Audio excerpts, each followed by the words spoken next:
If musicians bored me with talk of gear and guitars, I soon found out that most of the actors I met wanted to talk about only themselves. They seemed to endure listening to their peers only so they would get a turn to talk about themselves. Still, I welcomed the change of scenery for a while. I started going to the theater almost every week. I had a ticket broker, and I'd call and say, "What have you got for tonight?" I found it interesting that so many people in New York, myself included, talked about the culture of the city but never actually experienced it. Here was an opportunity to do it. I went to see whatever was playing, from the big production British musicals like Miss Saigon, Cats, and Les Miserables, to more serious plays like American Buffalo, Waiting for Godot, and Death of a Salesman. I took some acting classes, too. I sat in on Lee Strasberg's classes once or twice. At one class, a woman got up to do a scene in front of him and broke down crying before she started the scene. This is nuts. I thought you acted from joy, not torment. Strasberg's wife, Anna, took a liking to me, and I went to a few parties at their house. I came away with the impression that none of these people wanted to be happy because they feared it might compromise their acting ability. They had to be brooding and miserable, and hence everyone in the room seemed to be under his or her own personal dark cloud. I felt as if I should have taken an umbrella. This is not for me. One night when I was out at a restaurant having dinner, the actress Donna Dixon and a model friend of hers walked in. Donna was staggeringly attractive, so much so that it was intimidating. So much so that I went for the woman who turned out to be her roommate. Donna was just too beautiful. But after I had seen her friend a few times, I admitted to myself and to her that I was actually interested in Donna. And somehow it worked. I started seeing Donna. I loved having such a gorgeous girlfriend. As superficial as it may have been, she was beautiful in a way that made me happy. With hindsight, I can see that dating her was clearly another example of my trying to eradicate my own imperfections by being with someone seemingly perfect. Anyone who could date a woman who looked like that must be special. But at the time, I was very taken with her. When she entered a room, the room came to a halt, and I was with her. Donna had landed her first big role starring opposite Tom Hanks in the TV show Bosom Buddies. She shuttled back and forth to L.A. for that, and we continued to see each other. During this time, Ace announced he wanted to quit the band. I drove up to his house in Westchester and spent the day with him. We went to the mall, drove around, talked. "Don't leave," I told him. "Stay in the band." "I need to go," he said. I found out years later that he didn't remember I had been there. Many pages of Ace's past are now blank. That's how blasted he was. He was living in a constant state of blackout. Bill worked out a deal to let Ace leave, but have him make promotional appearances for the next album, which we planned to make in Los Angeles. In some ways, I was glad Ace finally left. We couldn't go anywhere with him the way he was. Everybody around the band seemed to be suffering from the same disease. It's one thing to be useless, it's another to be a detriment. Bill had gone from sharing office space with Howard Marks Advertising to first having one floor and then 2 floors of a building on Madison Avenue, plus a Los Angeles office.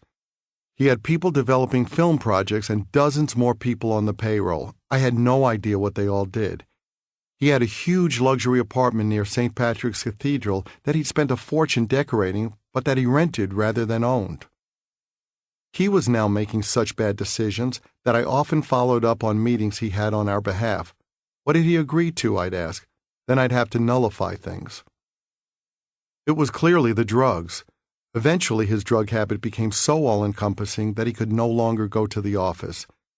He was home freebasing, holed up with a pipe. When things change incrementally, sometimes you don't realize how far you've gotten from where you started. That's basically what happened with Bill.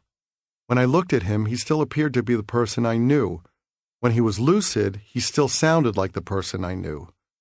But he wasn't that person anymore, even if it took me a long time to recognize that fact.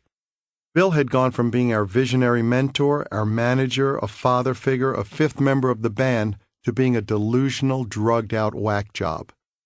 It was so bad that heart-to-heart talks I had with him went nowhere except to confirm the worst. "What are you doing?" I'd ask him. "You're spending all your money." "I don't care," he'd reply. "I made it once, and I can make it again." It was a reckless attitude, and it mirrored Ace and Peter. They all took things for granted. Watching all these guys go down the tubes with drugs or booze, seeing their demise, I realized that it's all a question of what people do with the freedom that success affords. There were times when Gene wanted to have company in his stance of, we don't drink or take drugs, but that wasn't my stance. I had nothing against drinking, and I had smoked pot when I was younger, but when I saw what the Casablanca office turned into, what Bill turned into, or what Ace and Peter turned into, I didn't think that transformation was just the luck of the draw. They made their own destinies. Finally, after Gene, Eric Carr, and I convened in L.A. to start work on the next album, Creatures of the Night, Gene and I discussed parting ways with Bill. It was sad and scary to contemplate letting go of someone who had been so instrumental in our careers. It would be a monumental change, not something to take lightly. We had worked with him for almost a decade. Despite what was going wrong, all the good stuff during the formative years wouldn't have happened without Bill. He was instrumental in our development, and he was the glue that kept everybody together. He knew how to press the buttons in each member to keep all of us happy. Each of us felt like his favorite. But we realized we had reached a point where rebuilding Kiss was going to mean getting rid of everything we had known.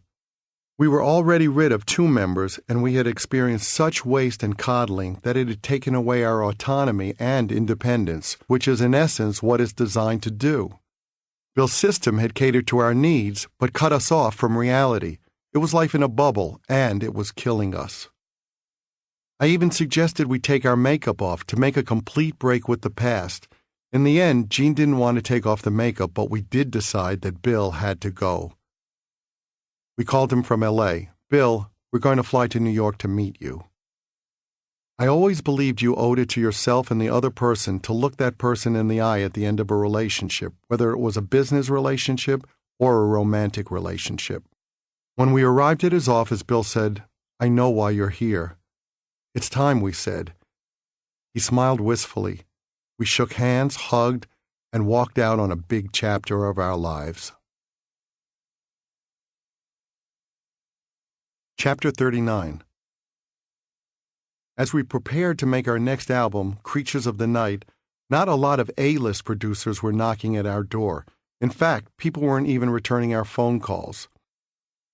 Finally, in the summer of 1982, I scheduled a lunch in L.A. where we planned to record the album with a guy named Michael James Jackson. We met at a restaurant called The Melting Pot on the corner of La Cienega Boulevard and Melrose. Michael, it turned out, had no real experience with rock and roll bands, though he had just worked with Jesse Colin Young, the founder of the band The Youngbloods, who had had some hits in the 1960s.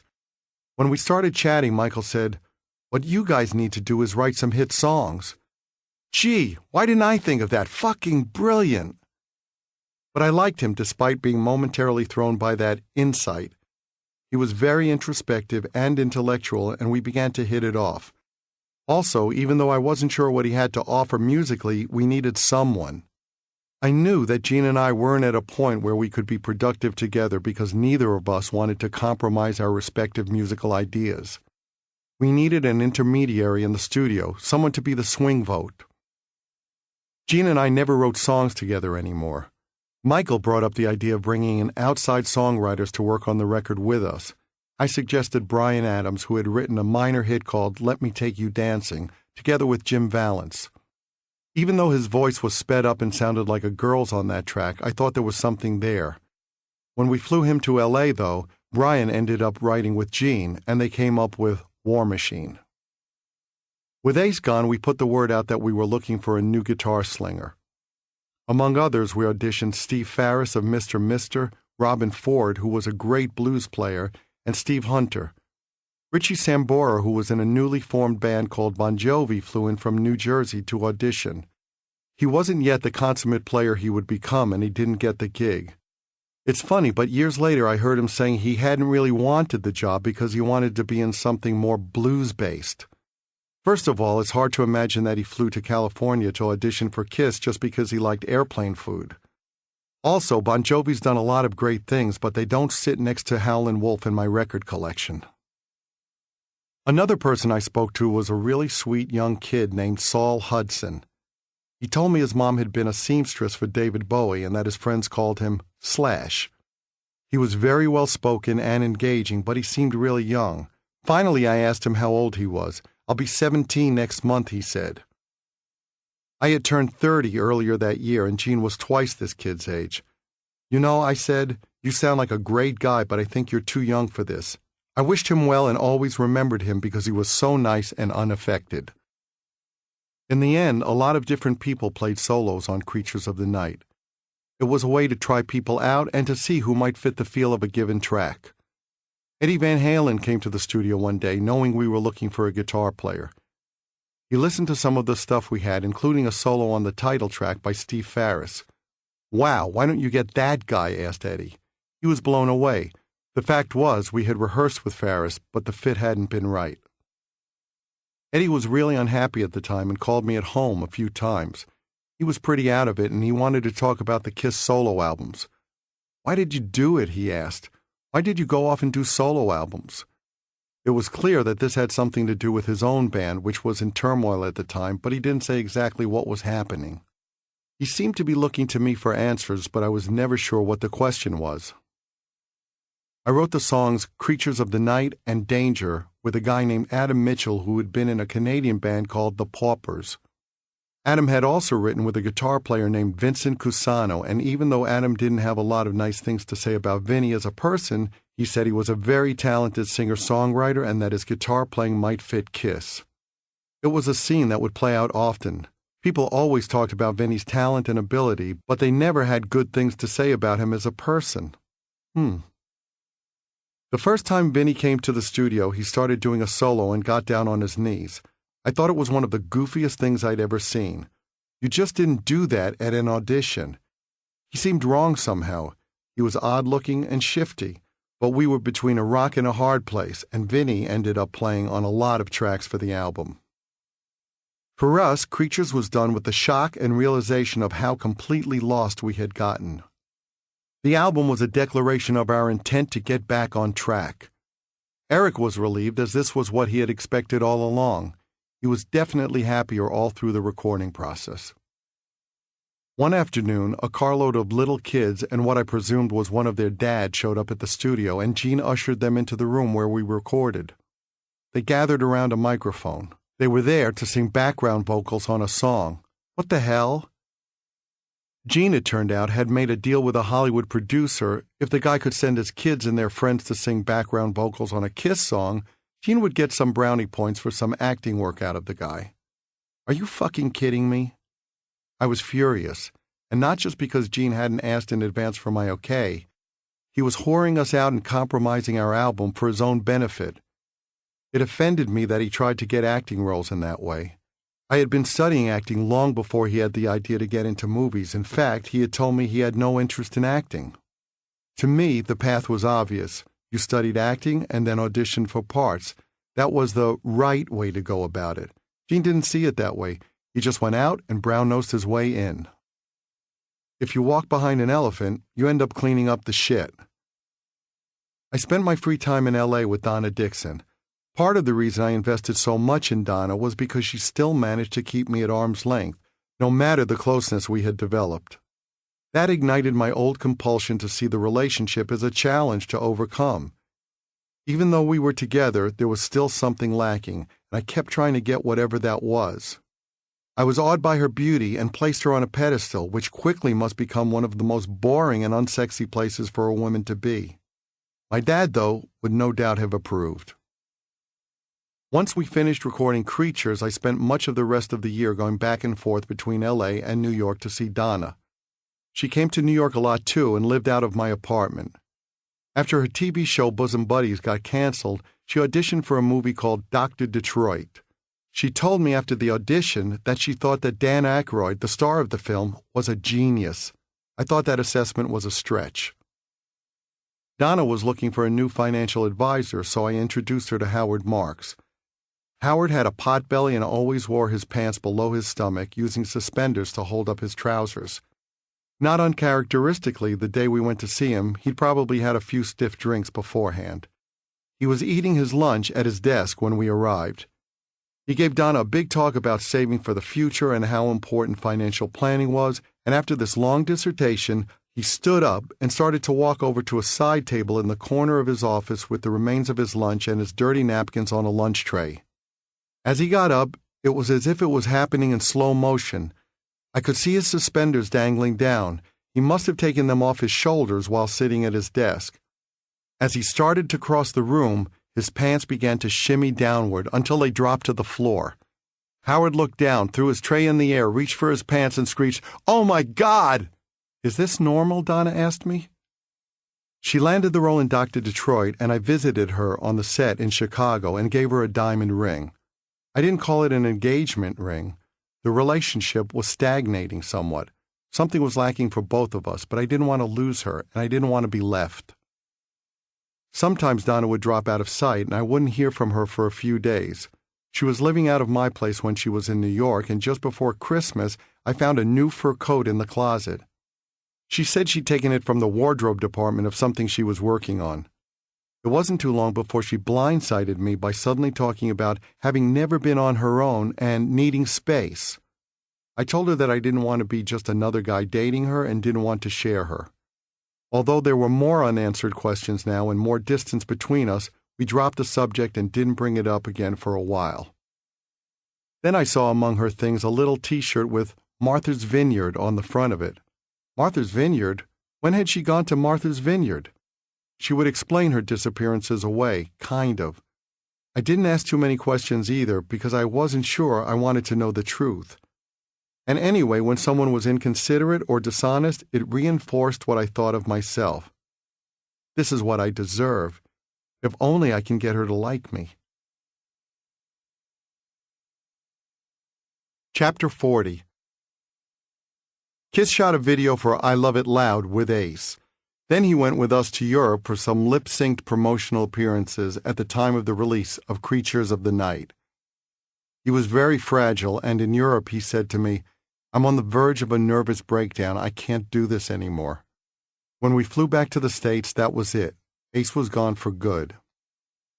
Ace, Peter, Bill Aucoin, all gone. People were dropping like flies all around us. Neil Bogart had died of cancer while we were making Creatures. Even though he wasn't involved with the record company anymore, his death severed another tie to our past. Richard Monnier, a recent tour manager and one of my closest friends, was the first person I knew to die of AIDS that same year. And Wally Meyerowitz, one of our booking agents in New York, another buddy and confidant, died from a combination of booze and barbiturates. Where did everybody go?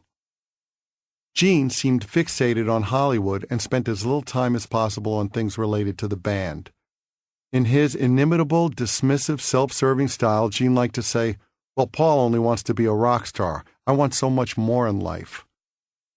I didn't understand why everybody was jumping ship. We were still Kiss, and I still looked at the band as my life raft. Where did everybody go?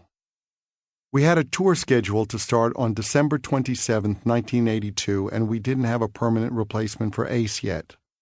I'd felt from the get-go that Vinny wouldn't work in the band.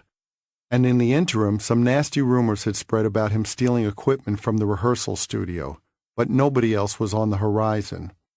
When the decision was made to bring him in, I said to Gene, "I just want to go on record saying this is a bad move."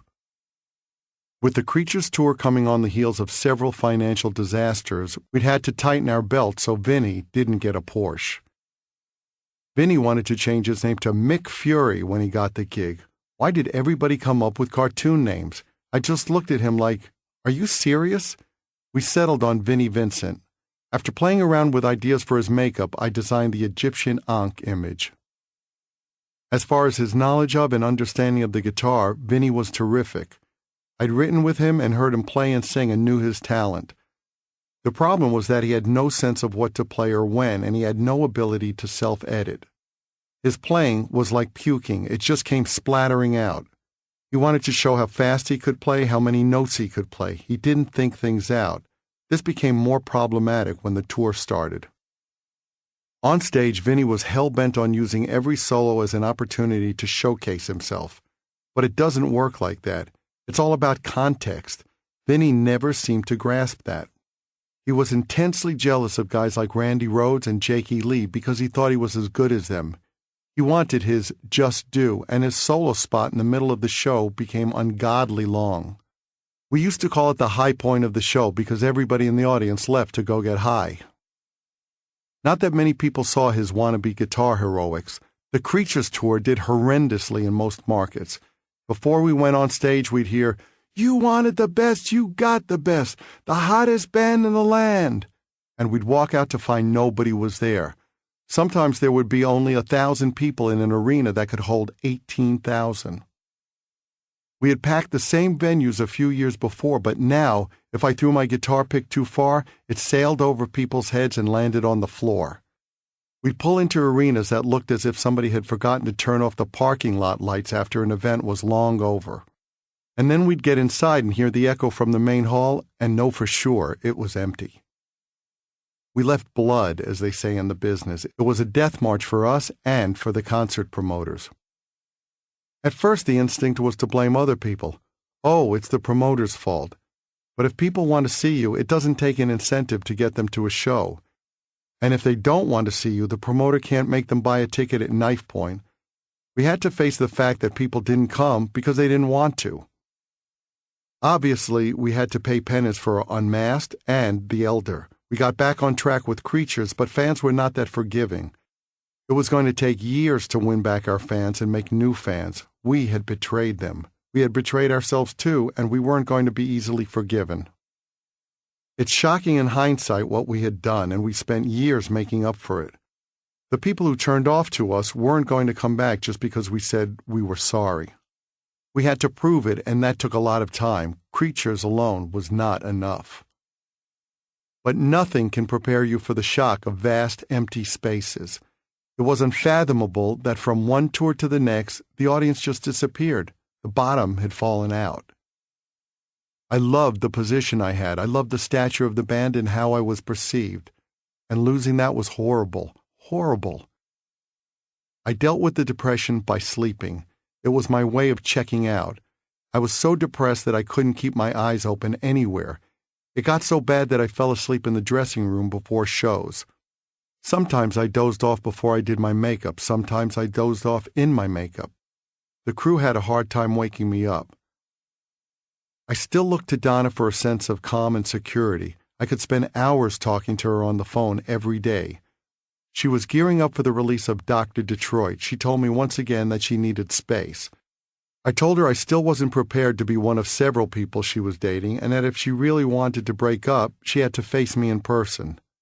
I bought her an airline ticket to our next tour stop. She flew in, and it was over. My depression deepened.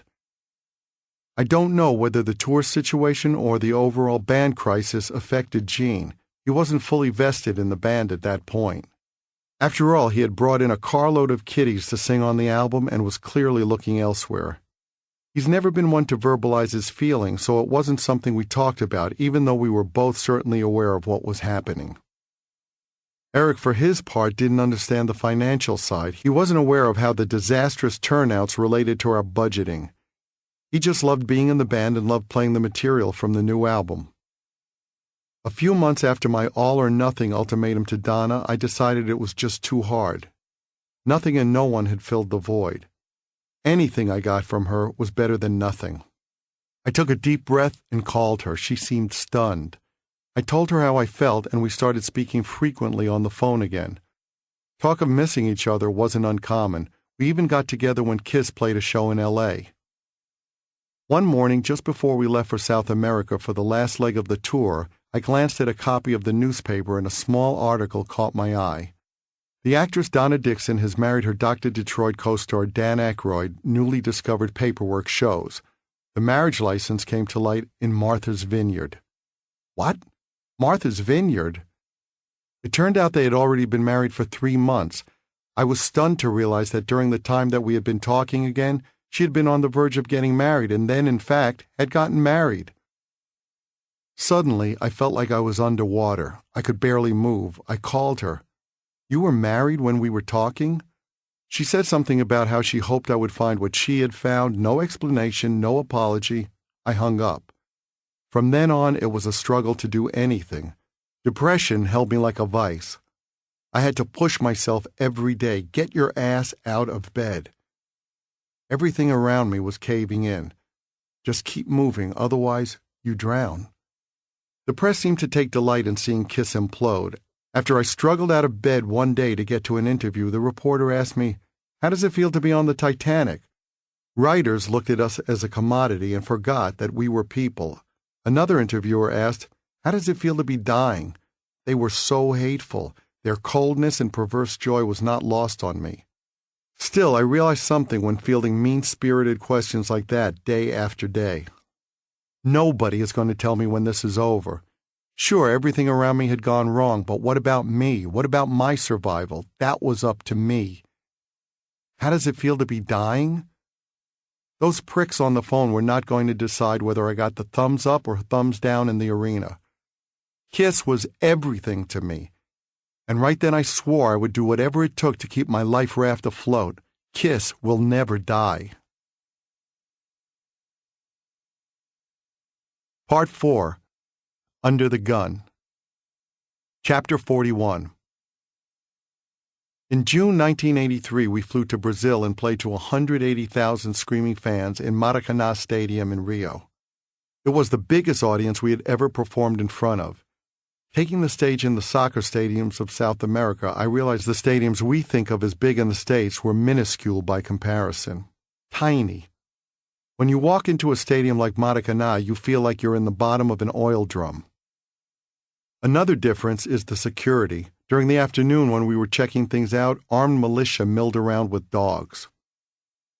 There's no way to describe the amount of energy that a crowd that big puts out. And all the energy was directed at us up on the stage.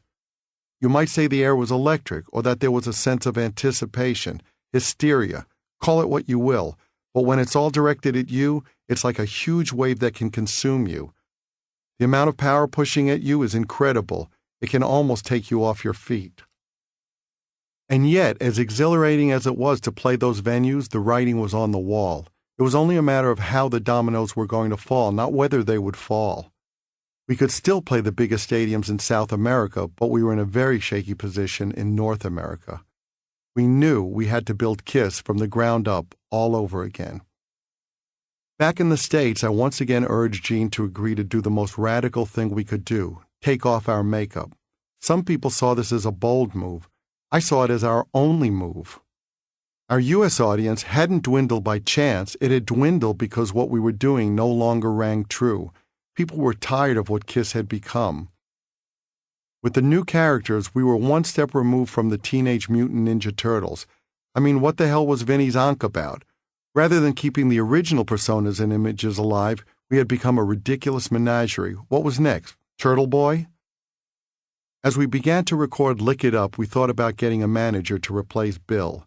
Up to this point, Howard Marks had taken over the business aspects of Bill's job, and we were basically managing ourselves. So we went to see a famous manager in L.A. and told him that we had decided to take the makeup off. "Why don't you keep it on half your face?" he said. "On half of my face?" That was when we realized how out of touch and out of sync most people were with Kiss. After all, Creatures was a good album. The problem was that people were listening with their eyes instead of their ears. If people didn't like what they saw, it was unlikely they were going to like what they heard. Agreeing to take the makeup off was, understandably, much harder for Gene. It was easier for me to do than for the guy with a ponytail on top of his head spitting blood all over the stage. But when Creatures failed, common sense led us to the conclusion that we simply had no choice. Taking off the makeup gave us the best chance to continue. Even so, Gene didn't agree to jump until we were at the edge of the cliff. It was a leap of faith that was necessary for our own survival. We were going to have to find out whether we were a good enough band to exist without the makeup. If what people always said about us was true, that we were a gimmick, then I felt it was time to call it a day because we didn't deserve to continue. Was I nervous? Not really. I knew that what I did was from the heart, whether or not my face was white. It had become innate. I was going to continue to be exactly the same character. When people gave us kudos or told us we had guts for doing it, I was the first to say that we didn't do it for anything other than our own survival. There was no alternative. I don't mind taking credit for things done in the spirit of risk-taking, but this wasn't one of those moments. It wasn't a brave or noble move because it wasn't done from a place of strength. We were backed into a corner. I was also still reeling from finding out about Donna's marriage. I felt dazed and numb. I was seeing a psychiatrist at the time, and in the middle of a conversation one day he said, "The best thing to help you forget a woman is another woman." That was one of the most eye-opening things I ever heard during a therapy session. I was like, "What? That's not deep. Really?" I was looking for some Zen piece of advice, and this caught me totally off guard. Well, okay, I guess I can go with that. After that session, I thought to myself that maybe one way to feel better was to write a song about feeling better. The best way to move forward might be to sing a song about moving forward. I read somewhere that when Beethoven wrote his Second Symphony in 1802, a piece that as a kid I'd found extremely uplifting, he was suicidal. Maybe I could write myself out of a funk too. Vinny and I wrote the song Lick It Up in my place on 80th Street in the music room with its now empty lighted guitar cases.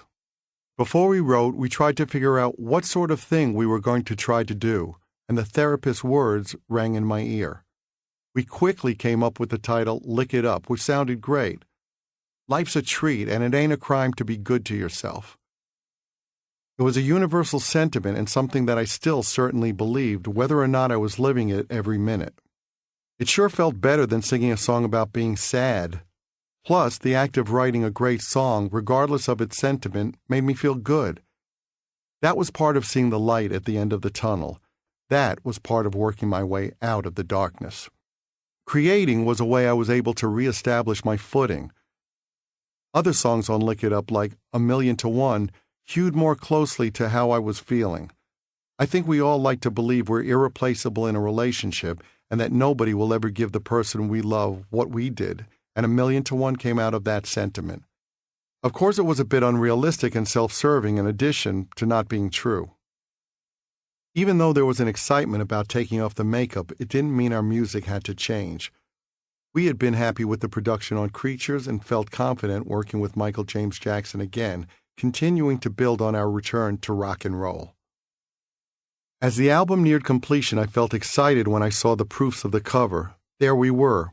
It was a declaration of sorts, and for all we were leaving behind, it was really saying something.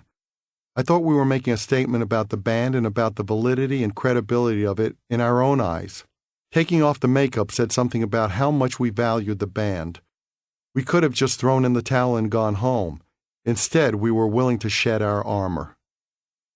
I also realized that as soon as the record came out, I would no longer have that separation to cushion the impact, positive and negative, of success. The person who was famous would be the same one as the guy walking down the street, but that could be fun, too. I was going to be much more recognizable and visible, so in that sense it couldn't be bad, especially when it came to getting women. And anyway, I'd had years of adapting to fame, and all those years in makeup had provided a transition. So it wasn't going to be like diving into a pool of ice water. Up to that point, MTV had always ignored us. We had filmed one of those I Want My MTV promos, and they never aired it. The video we had shot for Creatures, I Love It Loud, didn't get played. They chose not to give us any exposure, even though we desperately needed it in the wake of the Elder debacle to show that we had recommitted ourselves to doing what Kiss did best. We were considered uncool at a network whose taste was led by a bunch of college interns. Suddenly, when we unmasked ourselves, all that changed. MTV finally embraced us at some level. We came up with a made-for-MTV unmasking. If you think about it, it was really just the unmasking of me and Gene. The other two guys were pretty much unknown commodities. That's not meant to disparage Eric or Vinny, but having played on an album that barely registered in the pop consciousness, they weren't much of a draw as far as unmasking went. To most people, Kiss was still the Catman, the Spaceman, the Star Child, and the Demon. But the cat was already out of the bag, so to speak, as was the Spaceman. So in this case, to a certain extent, we sold a lot of sizzle without a very big steak. Still, Kiss Unmasking made a great soundbite and people bought into it. We managed to turn that into something of an event and get press out of it. And it worked. I was convinced that Lick It Up wasn't as good as Creatures of the Night, but the album sold way, way better. Probably 4 or 5 times as many albums sold in just the first few weeks after its release in September 1983. It wasn't the music the people hadn't liked, it was how the band had looked. Once we took off the makeup, we no longer wore the platform boots on stage, and we adopted a more generic style, tight, colorful clothes, sexual and flamboyant. We slid into what was pretty much the common look at the time. I mean, Robert Plant had cut his hair and was wearing parachute pants, for God's sake. Nobody was impervious to what was going on. Even The Who and the Stones were affected by what was considered the fashion of the time. We just kind of morphed into what became known as a hair band. We looked like dozens of other bands. There was no place anymore to be different. We had gotten rid of our calling card. We had taken off what made us different, so pretty much all we could look like was a run-of-the-mill rock and roll band. MTV had opened up the opportunity for a band from Idaho to look like a band from LA, which could look like a band from London. There was a more homogenized look because every band suddenly realized they could go buy hairspray and tease their hair up high and wear their mom's makeup and roll around on the floor with their guitars, just like they saw in somebody's video. It was the current state of bands: big hair, spandex, jewelry, femme makeup. A lot of bands with that look made a lot of awful music. It's mind-boggling how bad some of that stuff was. It had no soul, no roots. I know it was aping a lot of British blues-based bands, but as far as I was concerned, you couldn't play that type of music credibly unless you were at least aware of the likes of Hubert Sumlin, Howlin' Wolf, and Robert Johnson. Jimi Hendrix didn't start off playing Purple Haze. If you wanted to learn guitar, you had to go back. Most of the hair bands were horrible, with noodling guitar players tapping away without really being able to play. But we had to fit in with what was going on, so we did. And for better or worse, it got us through a couple of decades. Since MTV had covered our unmasking, we figured that this time around they would probably play a music video if we made one. We weren't going to get a world premiere slot or anything, but we were hopeful it would get played. The video for Lick It Up was a bigger production than I Love It Loud, but we managed to keep the costs fairly low. Some artists were spending hundreds of thousands of dollars on videos at the time, and that seemed crazy to us, especially in light of MTV's track record of not playing us in the past. We wanted to make Lick It Up for a reasonable amount of money. The video opened with an image of skulls, and if you watch very closely, you'll see one of them wobble a little. They were made out of latex. We shot the video in a burned-out area of the Bronx. Aside from a few props like the skulls, that was all real. We didn't do anything but show up. It looked like Dresden in 1945, a post-apocalyptic wasteland. But it wasn't a stage set. I'd never seen anything like that before. I hadn't spent much time in the South Bronx. The crazy thing was that it wasn't just one small area. It was huge, like an entire bombed-out city or a massive movie set. Broken down and decaying buildings as far as you could see, piles of bricks and rocks and garbage everywhere. It was the weirdest, most surreal thing I'd ever seen. When I saw the complete edited video, I thought it was cool. It was an MTV video. It had girls, it had fire, it had weird hairdos. It had all the things MTV videos had.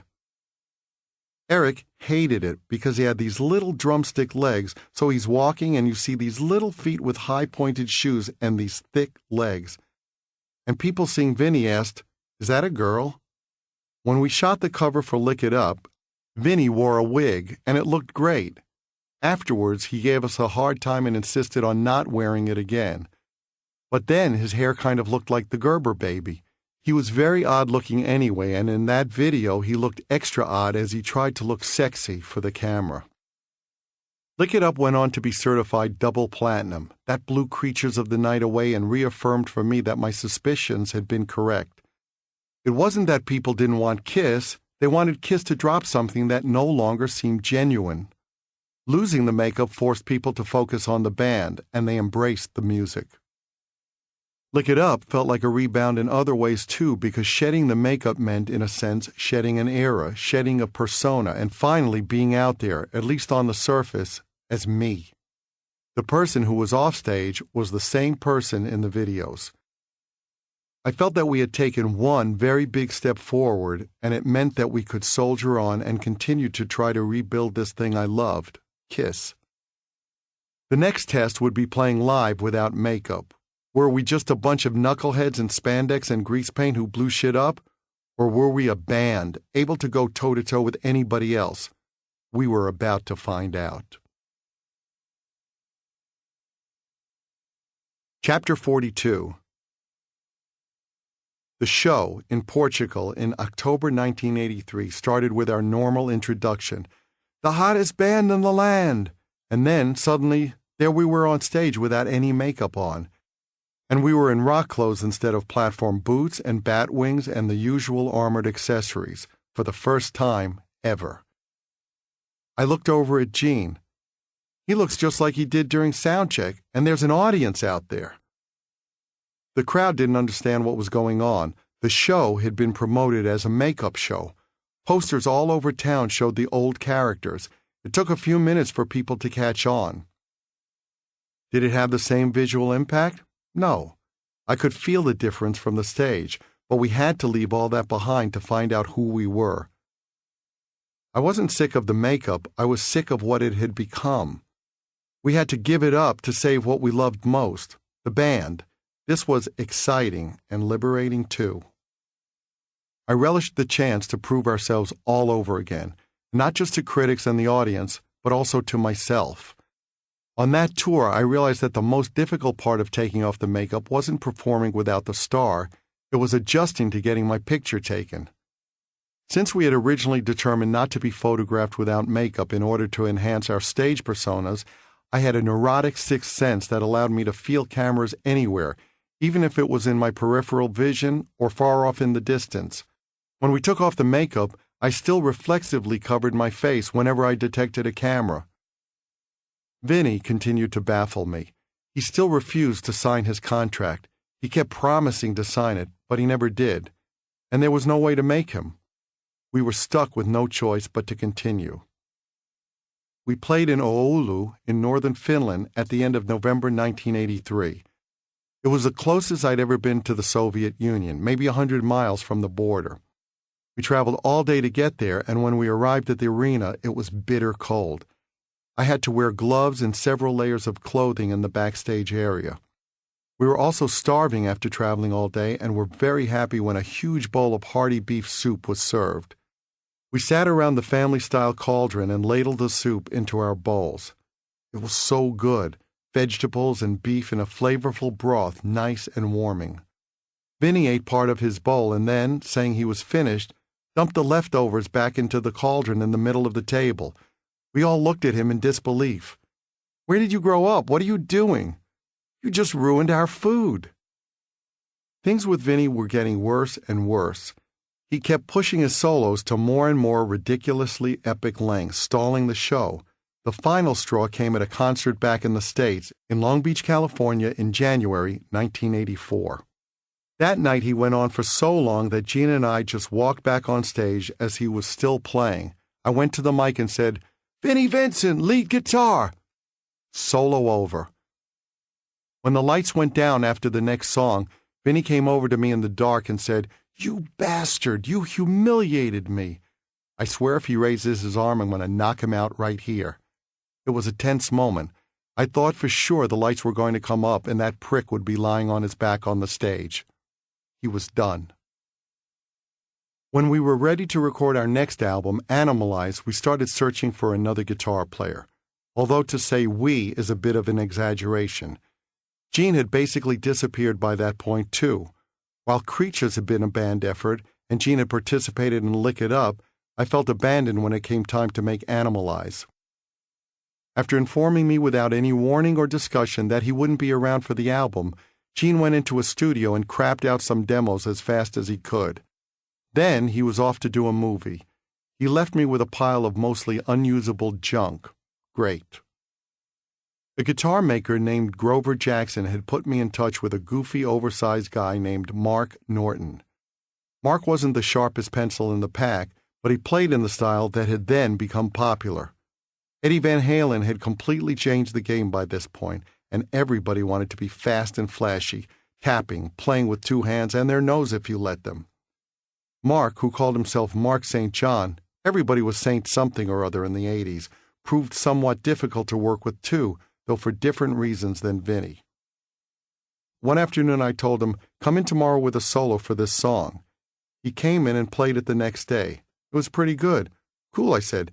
"Now play it again." He played a completely different thing. "What?" he said. "I can't play the same thing twice." "That's how this is done," I said. Another time I said to him, sometimes it's not about what you play, it's about what you don't play. Listen to Jimmy Page. Listen to Paul Kossoff. Listen to Eric Clapton. "I can play faster than those guys," scoffed Mark. Houston, we have a problem. In the end, I managed to get Animalize done basically on my own. I fixed Gene's songs, fixed the band situation, pulled solos out of Mark, and saw through the making of the album. I also named the album, designed the album art, and arranged the cover photo shoot. On top of it all, I spent big chunks of time in our office personally promoting the album, glad-handing radio people, cajoling MTV into playing the videos, and doing all the things a manager would normally do. But despite his minimal involvement, Gene still wanted his name on the album as a co-producer. And naturally, he still expected a share of the money equal to mine. I didn't think it was fair. I wasn't getting half of whatever he was getting paid for his extracurricular indulgences. Gene still felt an entitlement to nearly half the songs on the album and subsequent albums, but there was no quality control. Most of those songs are forgotten today, and not by coincidence. He simply wasn't putting enough time and effort into the band. I didn't care who wrote the hits, but if he wasn't even trying, there was no way we should pretend it was a partnership. I started to get pissed off about all the time he spent on other things, whether it was movies, working with other bands, or cutting ribbons at shopping centers. I felt very strongly that we needed to commit to the band for it to survive. It was a crucial time. Whether or not he liked it, he was still Gene Simmons from Kiss, and I didn't want him to destroy what he was standing on as he reached for other fruit. He was taking the band for granted, or worse, he was abusing what we had built together, and for what? A lot of things he was doing would prove a waste of time. I didn't understand his need to bask in whatever questionable spotlight he could find. I saw one of his movies and thought it was embarrassing. At the same time, Gene spent 24/7 putting himself in the spotlight and also chose to distort the public image of the band by increasing his perceived importance within Kiss, even as he was withdrawing from active involvement in it. Resentment started to simmer in me. After we shot the cover photos showcasing Mark, he came down with a rare arthritic condition. It often affects people's knees, but in Mark's case, it struck his hand. If you're going to have one part of your body swell, it shouldn't be your hand. Mark couldn't move his fingers. "My doctor says it will go away in 2 weeks," he told us. I called him every day. "Any better?" No. Finally, we had to go out and tour. Animalize came out in September 1984 and kept the momentum going, selling even better than Lick It Up. I called Bruce Kulick, whom I'd met through his brother, Bob, and who had played a solo on one of the tracks of Animalize. I asked him whether he could tour with us for a few weeks as a stand-in for Mark. He agreed. We traveled for quite a while with Bruce playing on stage each night and Mark hanging out backstage. We kept thinking he would wake up the next day and be able to play again. Tomorrow, tomorrow, tomorrow. Mark never played a single show on that tour, and finally we let him go, and Bruce became the permanent guitar player. Bruce was a real mensch and very funny. If you asked him how he was, he would give you a 10-minute dissertation about how his fuzz box wasn't working quite right, or describe his upset stomach in details better left unspoken, or complain about how he had gas the day before. But he was a terrific guitar player and a great team player. Bruce became our fourth guitar player, and at some point I couldn't help thinking, what the fuck? I didn't want Kiss to become a backup band for me and Gene, or just for me for that matter. We weren't Ozzy or Bowie shuffling through musicians, or at least I didn't want to be. This was supposed to be a band. I tended to frown on groups that went through numerous lineups. But even so, the chemistry we looked for had nothing to do with what happened offstage or outside the studio. That ship had sailed. We looked for functionality. We hadn't socialized as a band for a very long time, and while we didn't dislike being around each other, each member of the band was there just to play a role. We weren't riding around in a station wagon telling jokes anymore. We spent October and November of 1984 touring Europe again, this time with Bon Jovi as our support act throughout. We had an impressive track record of picking winners: Bob Seger, John Mellencamp, Tom Petty, AC/DC, Judas Priest, Rush, and Iron Maiden were all among the acts we'd chosen to open tours. Bon Jovi had a minor radio hit at that point called Runaway. John Bon Jovi was a smart guy and always sat with us at the hotel bar and asked questions about how various production expenses broke down. He was intent on getting as much information as possible, and he asked business questions. Now that we were basically managing ourselves, we had the answers. Near the end of the tour, Bon Jovi's manager, Doc McGee, approached me. "Would you be willing to write with John for their next album?" "If you want to write with someone great," I said, "call Desmond Child." I gave Doc Desmond's number. Maybe a year later, Desmond came over to my apartment and played Slippery When Wet for me, the album he ended up writing with John and Richie. I was impressed and called John afterwards. "I think this could be a big album for you," I said. An understatement, to say the least. Chapter 43. We now had back-to-back platinum albums. People were starting to trust us again. We filled and even sold out venues again, bringing in 10,000 people, which, if not quite up to the old days, certainly put us in very credible company. The needle was moving in the right direction. Most importantly, I was making money doing what I loved, playing guitar, jumping around on stage, and screaming and preening a lot. And yet, despite selling 2 million copies each of Lick It Up and Animalize, we certainly weren't top dogs anymore. Some bands, Van Halen, Def Leppard, and soon Bon Jovi, were selling 10 million copies of their albums. Despite the fact that we were making money, our record label could not have cared less about Kiss. I think the label was dominated by kids barely out of college who were busy going after bands like Dan Reed Network. And no wonder, 30 years later they're still a household name, right? When we played concerts in New York, nobody from our own record company would bother to come. They would all be in some downtown club watching a band fresh out of a fraternity house basement. Nothing against Dan Reed or his network, but it was annoying and even hurtful to be taken for granted like that. The non-makeup albums became successful because the fan base gave us a second chance. The record company did fuck all for us. As we set to work on a follow-up album, Asylum, the problem for me was that my ostensible partner had the same attitude as the record company. Gene just didn't care. He would show up in the studio after being up all night with some third-rate band he was producing, exhausted, with some half-assed song he wanted to put on our album that he may or may not have actually written. Again, he felt he should get a quota of songs on the record, and again, he wasn't delivering the goods. He didn't devote the time to it. If I suggested he was spreading himself too thin, he said, No, I'm giving 100%. My feeling that there was a traitor in the midst grew daily every time Gene denied his subpar and often non-existent contributions to the band.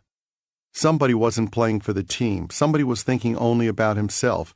Kiss was a distant second on his agenda. "You are the one person I thought I could always count on."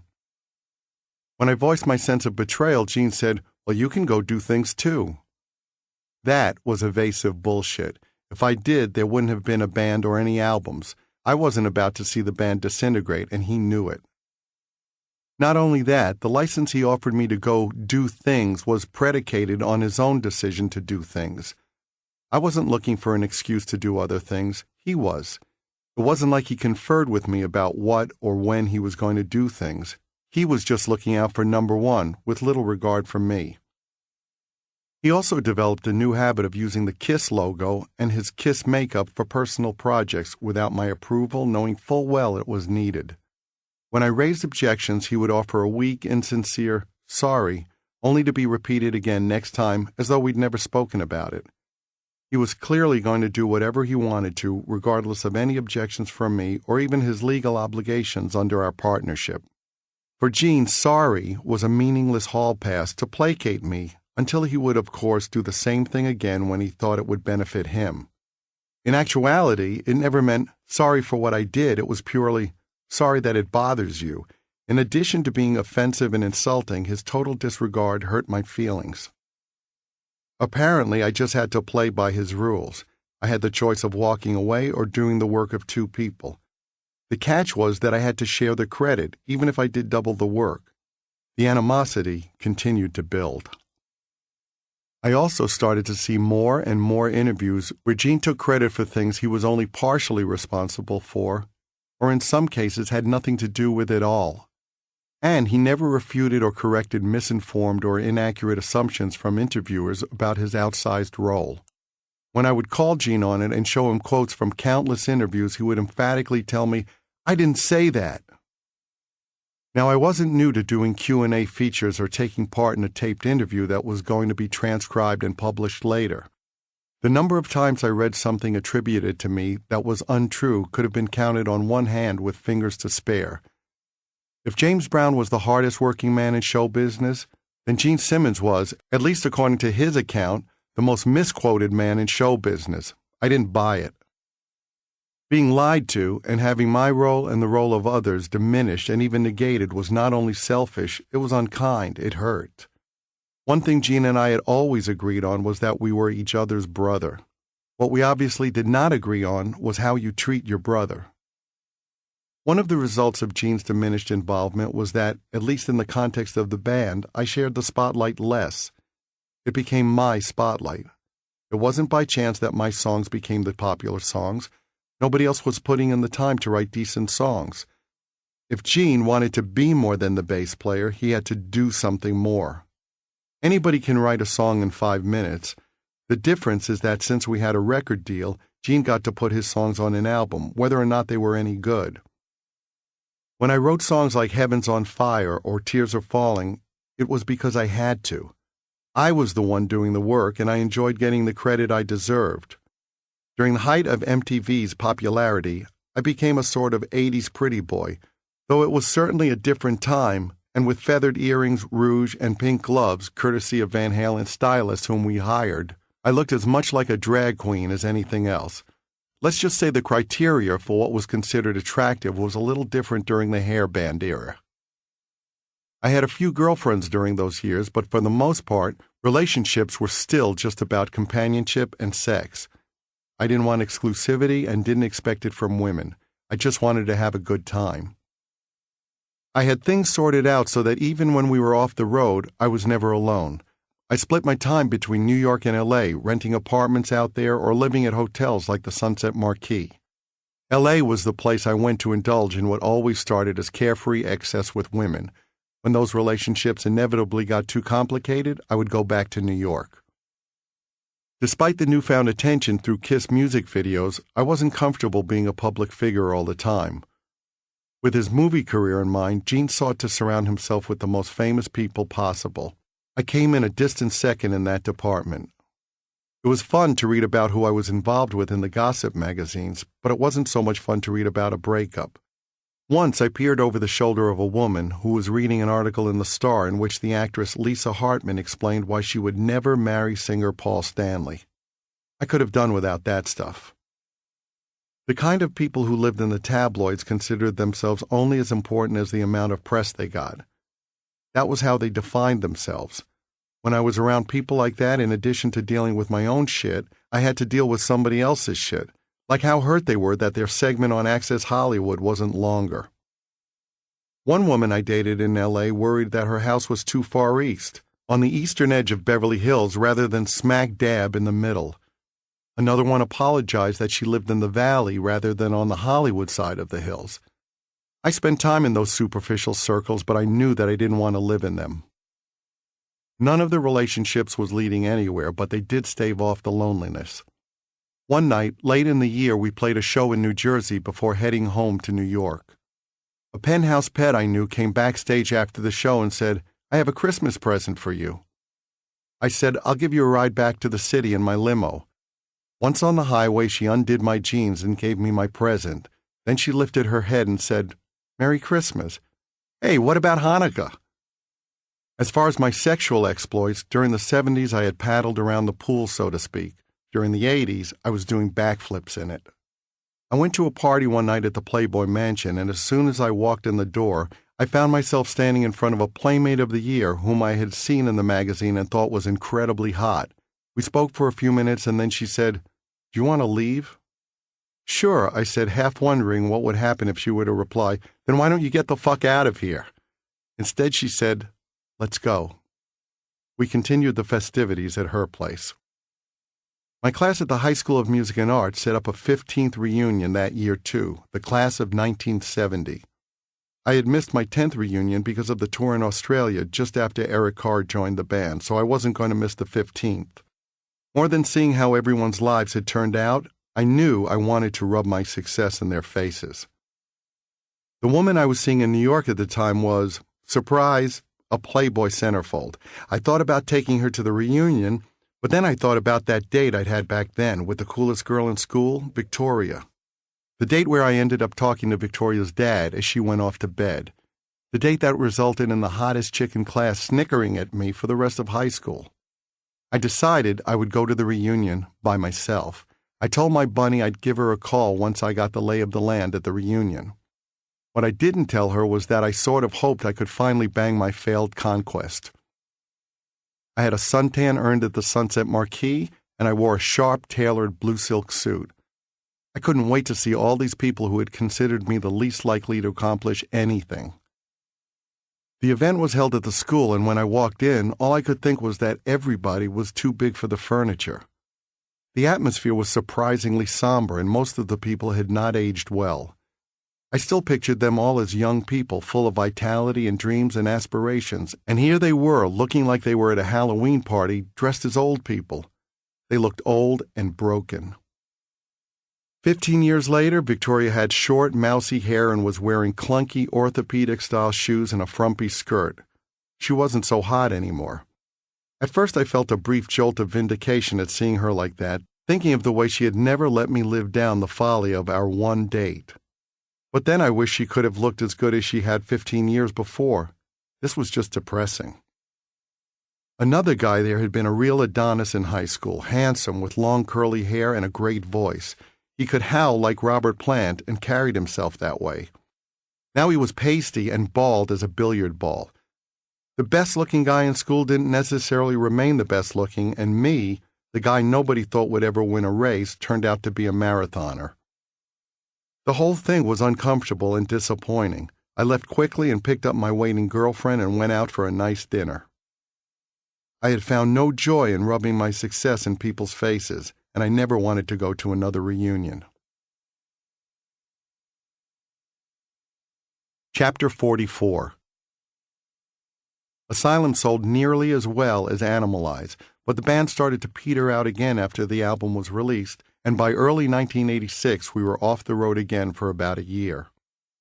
Howard Marks, our business manager, called me one afternoon and said he'd gotten a call from Tom Zutaut, an A&R man famous for signing Motley Crue.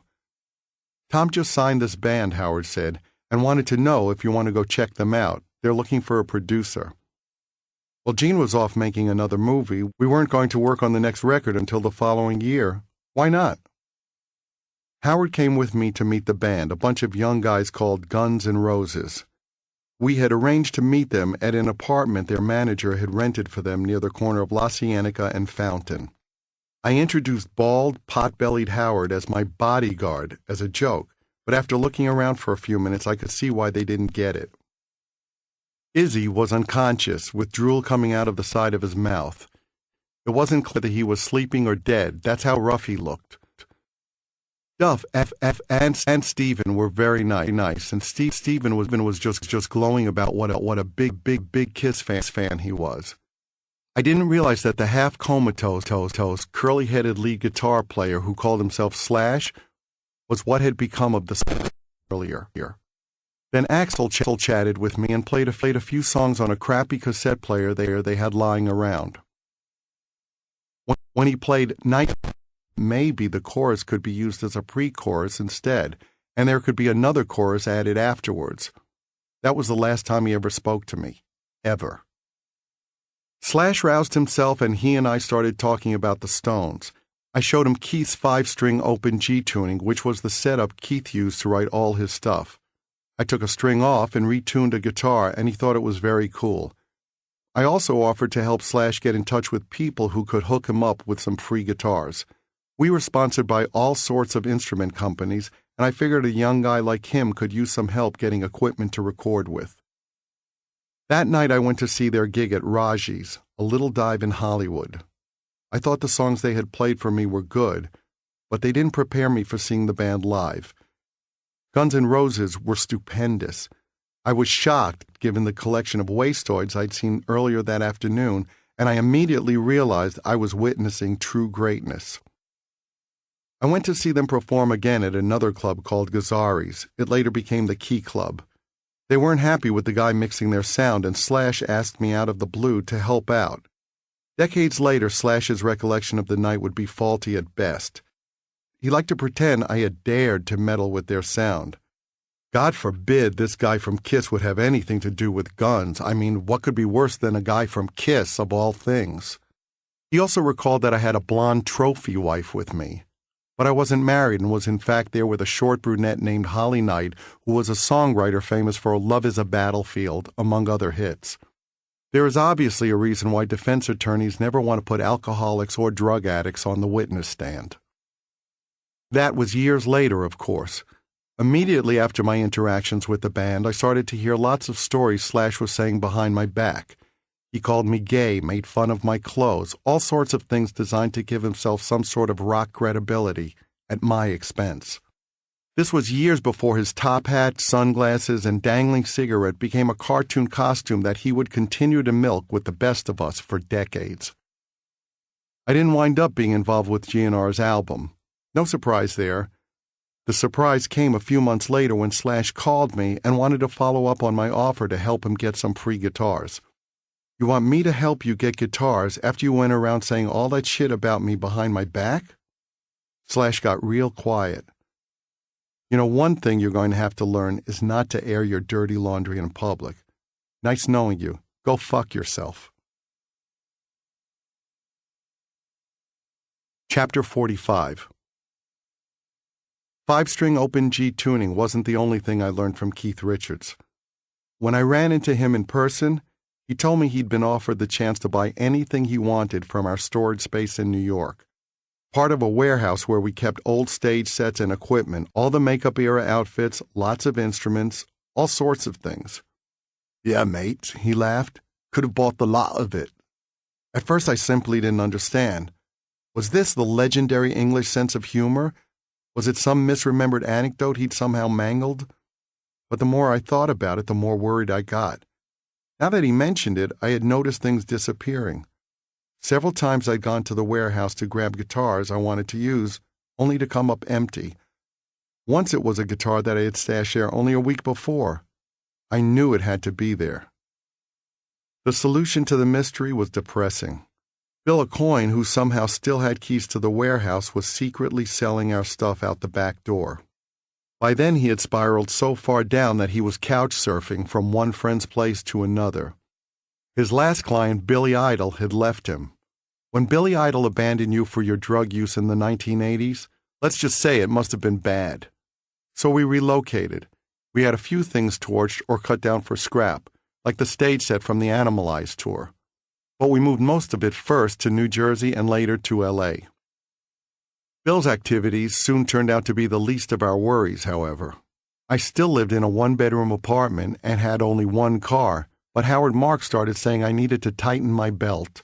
He told me I had to cut back on the money I was giving my parents. That raised the hairs on the back of my neck. It wasn't that I expected tour money when we weren't on tour, but what about all the money that had been invested on our behalf? Where was that? I'm not living ostentatiously. I'm not living some ridiculous lifestyle. Something tells me he's making too much money. Eventually, I said it straight out. If anybody's going to get less money, it should be you. That didn't go over so well. The music industry has never been kind to artists. In the case of our business managers, I didn't want to believe they had acted in bad faith, but certainly some decisions had been made that smelled pretty bad once I started sniffing around. The big wake-up call came from an odd source, my therapist, Dr. Jesse Hilson. I started talking about my misgivings and all the things being said about my finances, and he started asking questions about my earnings, about retirement accounts, none of which, embarrassingly, I could answer. I wasn't supposed to show our financial statements to anyone, which again should have been a red flag, but Dr. Hilson agreed to have a look at some of them. And what he asked after examining some statements was a shock. Do you know that you owe the IRS millions of dollars? What? Yeah, and it's overdue, and they've given notice that they're going to come after you. How is this possible? Howard had been like a family member. I had always trusted him. Our long relationship represented an increasingly rare instance of stability with the band. Now I had uncovered many examples of a highly questionable judgment. I didn't want to nitpick over legality. The point was that a lot of decisions had been made that clearly weren't in my or the band's best interests. Decisions that wouldn't have been made the same way if our business managers had been making them about their own money. There were investments with people who just happened to be associated with them and our attorneys. There were tax shelters that had gone awry and never been addressed. There were reckless decisions. A lot of it smacked of the same sort of cronyism I'd seen elsewhere inside the music business, and I had always thought we were immune to it because of Howard. Now I wanted to spit at him. It was a huge betrayal. I called Gene. Listen, I said, we're in financial trouble. Nonsense, said Gene. Things are not as they appear, I'm telling you. I met up with him and tried to explain. He scoffed and acted dismissive and irritated. So I had to meet Dr. Hilson, who showed Gene what was what in the statements. Gene was very defensive, even antagonistic. But the problems were all there in black and white. Within a day or so, I told Gene that I was leaving Howard. He wanted to stay. You can stay if you want, I said, but I'm out of here. You do whatever you want. He was stunned that I was jumping ship with or without him. It wasn't going to matter. As it sunk in that I was dead serious, he began to waver. Eventually, he said, I'll go with you. I wouldn't take Howard's calls and never spoke to him again. It was not a happy day parting company like that with yet another member of the team who had let us down. Howard was the last vestige of the original team to fall by the wayside, but there was no way to explain all that was there in black and white, filling countless files and documents. We got outside legal advisors and started trying to untangle the mess, which they agreed wasn't as it should be. From that day forward, we never let anyone else sign a single check in our names. I've used a lot of ink signing my own name since then, whether it's for my monthly phone bill or the construction of a massive stage set. No matter how small or large, Gene and I kept everything close to the vest from then on. Maybe we had finally learned our lesson by taking our lumps. But it certainly wasn't a case of being brilliant. It was a case of being resilient and seizing an opportunity to rectify the situation once we recognized something was wrong. Interestingly, even though it was me who got us out of a situation that was a ticking time bomb and would have decimated us, Gene continued to be lauded as a savvy businessman. I guess people just look for simplistic distinctions, as in, Gene's the business guy and Paul's the creative guy. But it wasn't Gene who realized the ship was sinking, and it wasn't Gene who changed course. As far as I was concerned, Gene's most successful venture in business was promoting the perception that he was a savvy businessman. That had been an undeniable success. But then again, given that he seemed to spend 24/7 promoting that perception, perhaps it was no surprise.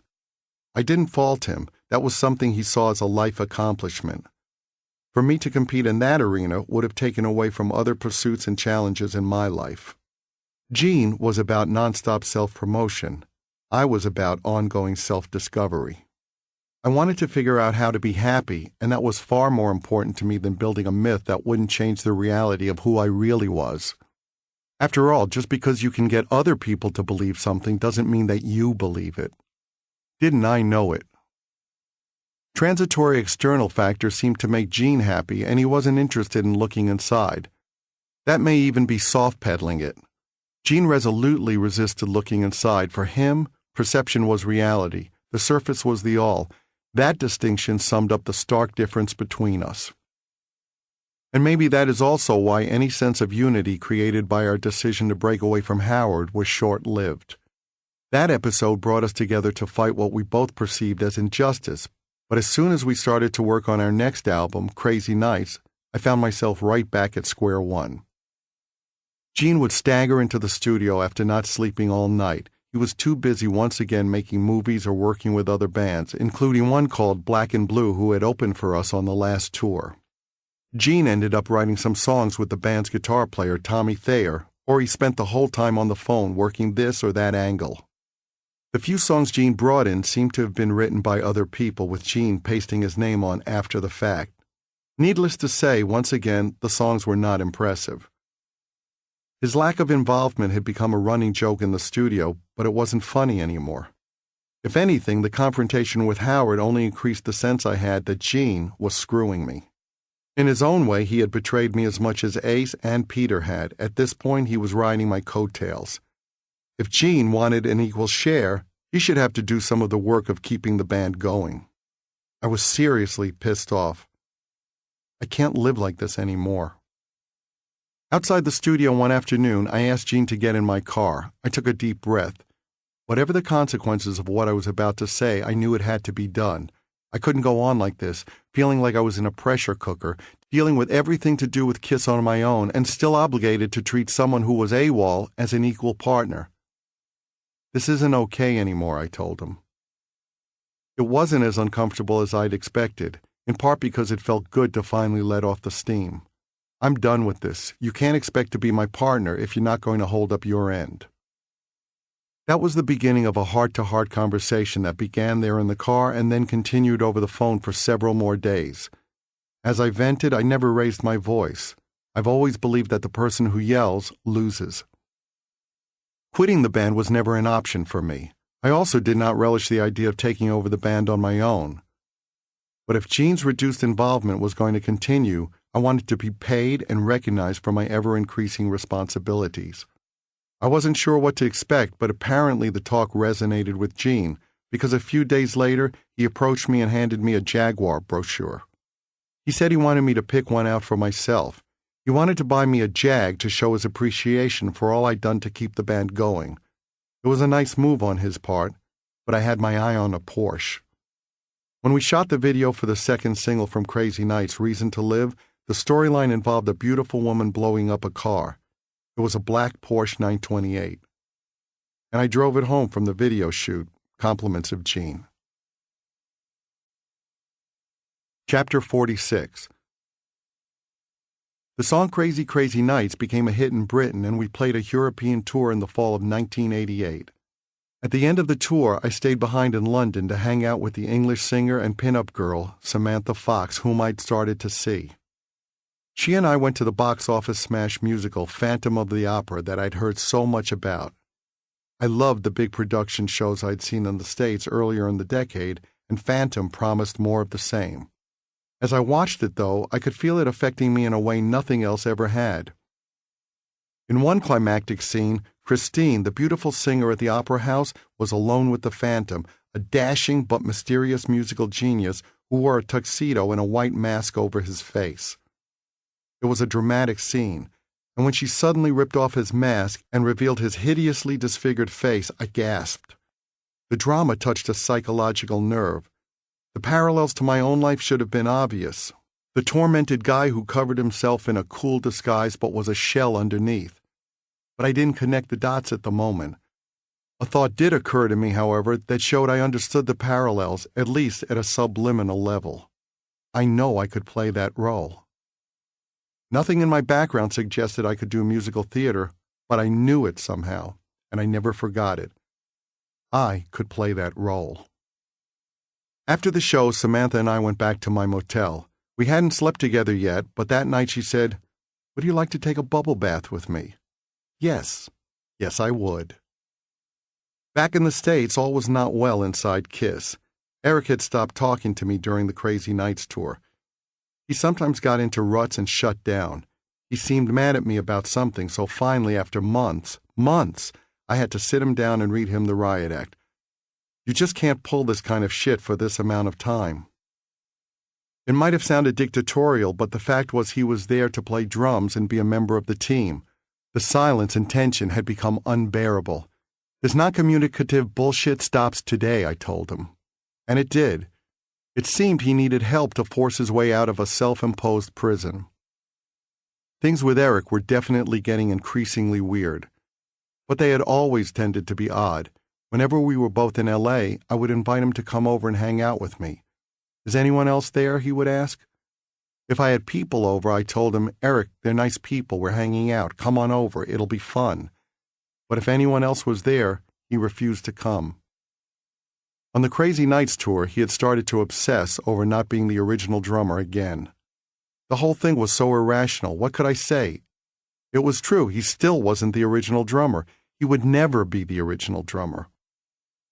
And then there was Jean. Despite the Porsche he bought me as an apology, Jean still hadn't contributed anything of quality to Crazy Nights. More troubling than that was the fact that he didn't seem interested in contributing. And when it came time to cut a few new songs to put on a greatest hits compilation, smashes, thrashes, and hits, I was once again left on my own. At that point I thought, fuck this. Grudgingly, I decided to take center stage. The way things were functioning, Kiss had devolved into my band. I had never wanted it that way, but there we were. It was the reality of the situation.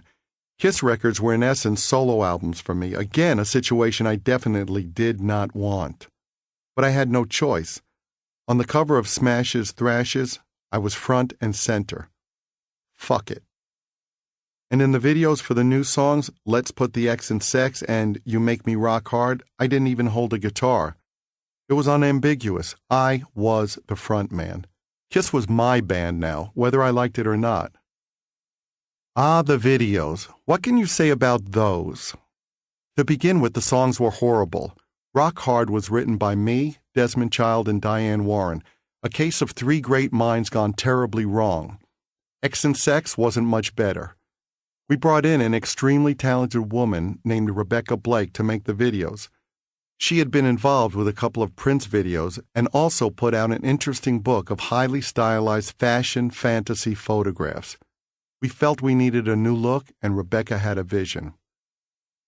She picked the women for the videos and dressed them in everything. When I showed up for the shoot, I said, "These women all look like they need a sandwich. They look like underfed pelicans. They had no tits and no ass."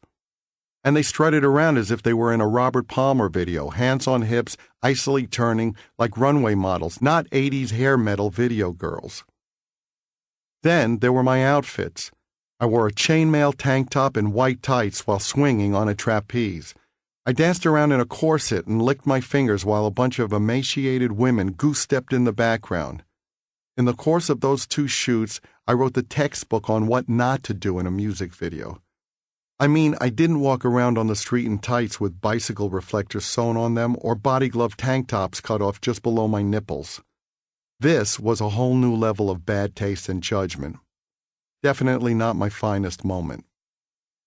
With the Crazy Nights tour in the rearview mirror and Smashes Thrashes set to take up the slack for a year or so, I had something else in mind, a solo tour. I was fed up with the situation at Kiss and needed to flex my muscles a little on my own and cut the cord between me and Jean. A certain complacency had developed in Kiss, especially once we had a stable lineup again for a few years. We played everything a million miles an hour. Jean equated that with excitement, but it caused a loss of groove. On the Crazy Nights tour, we'd even had people on the side of the stage playing keyboard sound pads to enhance the rhythm guitar so I could slack off and jump around more, and to fortify the background vocals for that big 80s gang vocal sound. Looking back, I can see there was no mystery about why the audience dwindled. My inclination was to put together a band of people I had never played with, just for the sake of doing something different, even though I planned to play a lot of the same songs. After all, Kiss songs were my songs, something I felt even more strongly over the course of the non-makeup albums. Those albums may have said Kiss, but the parts of them people remembered were me. Why shouldn't I play the stuff I wrote? I also figured playing on my own would probably bring something good back to the band. It was a chance to get out from under my frustrations, a chance to play with other people and think about things differently. The only times I'd ever played live with anyone outside of Kiss was when I'd recently played in a fun little cover band for a few gigs at the China Club, a New York bar popular with musicians. The combo was put together more or less spontaneously just before the gigs we did, and there was a rotating cast of characters. The only constants were me and a bass player friend of mine named Bob Held. We basically cranked out Zeppelin and AC/DC tunes. For my solo tour, I had no illusions of playing arenas. I just wanted a little creative space and the chance to play with different musicians. So I booked a string of club gigs and put together a band. Bob Kulick was my guitar player of choice. Our studio work together over the years gave us some familiarity and gave me full confidence that he could pull it off. Bob brought in the bass player, Dennis St. James, and I turned to a keyboard player named Gary Corbett. He sang, which was important because I needed another voice for harmonies. As for drummers, two names came up as I searched. One was Greg Bissonette, who had played with David Lee Roth, and the other was Eric Singer. Dennis suggested Eric, and I also heard good things about him from other people, so I called him. Eric Singer was recording in New York at the time in a band called Badlands with Jakey Lee, who had just left Ozzy's band. The studio they were working in was right around the corner from the office we'd set up to self-manage Kiss. Eric came to the office and gave me some CDs of work he had done in Black Sabbath.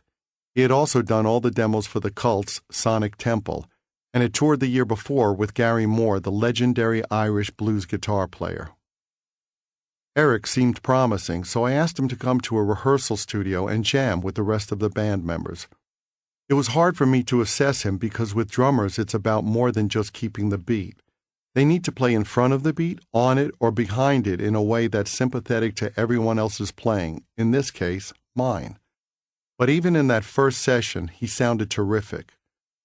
The band was assembled and off we went, playing dates on both coasts.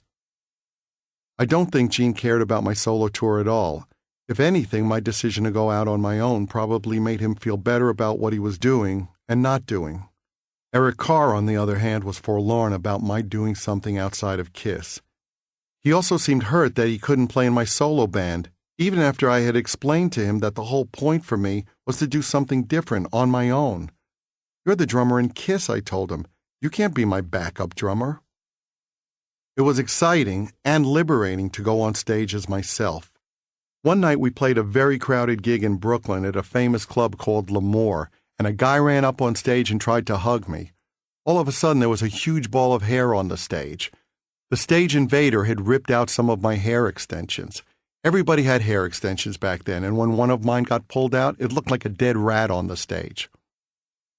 When the tour stopped in Manhattan for 2 gigs at the Ritz, Eric Carr came to one of the shows and sat in the balcony with his head resting on the railing through the entire show.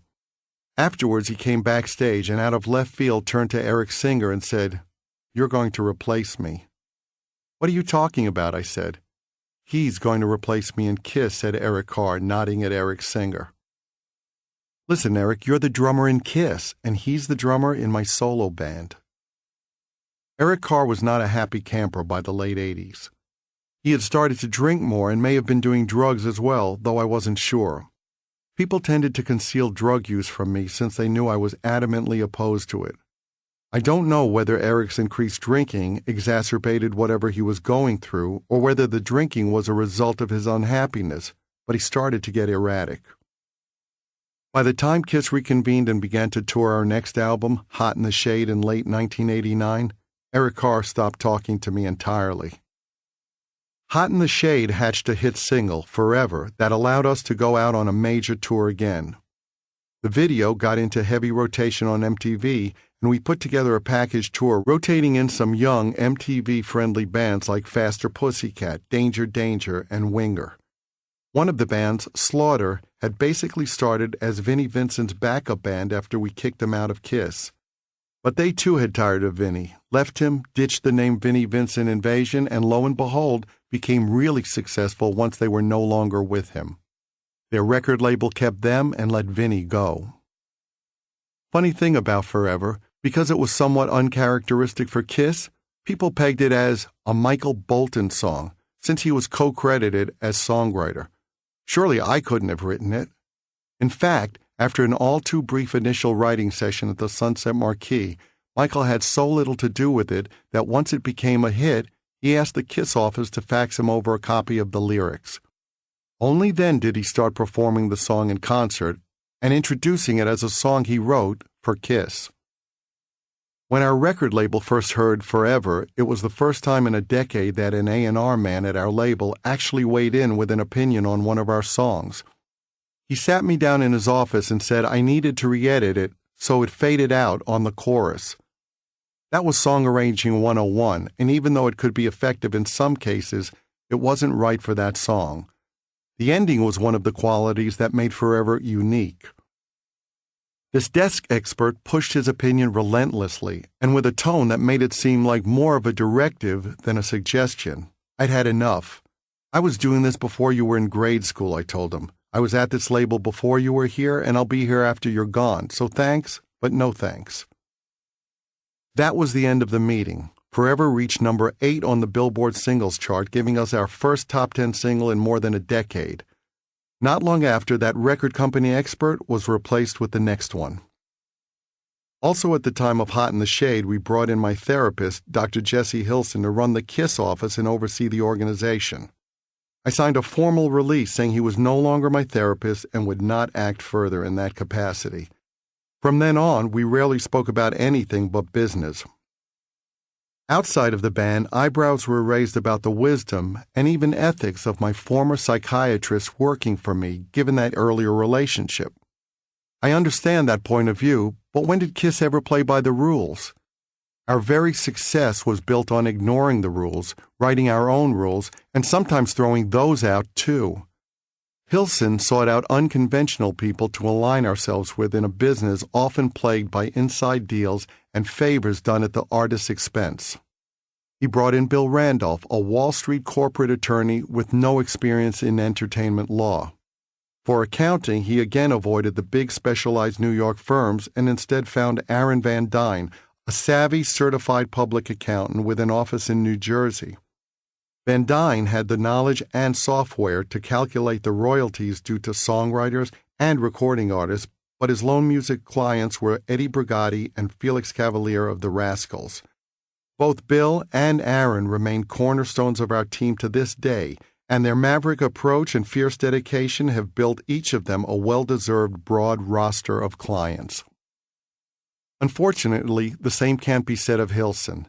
He left his wife and children around the time he joined the Kiss office, and I began to hear talk of his avoiding settlements and child support payments, accusations he vehemently denied to me. Eventually, the claims became more public and a case was built against him. I watched as someone who had earlier in my life been a source of stability become increasingly secretive, evasive, and paranoid. It was hard to see this person whom I had known through so many of my personal changes vanish. First figuratively, and then literally. Hilson became a fugitive in 1994, and I never saw him again. On July 3, 1990, we did a show in Springfield, Massachusetts, followed by a day off. Since Springfield is fairly close to New York, I decided to go home after the show and spend the off day at my apartment. I hired a car to drive me there. On the highway not far from New York, the driver tried to change lanes and the limo got hit on the passenger side and went into a spin. I wrapped my arms around the seat in front of me and pressed my head into it. We were spinning totally out of control, knocking over lampposts along the side of the road.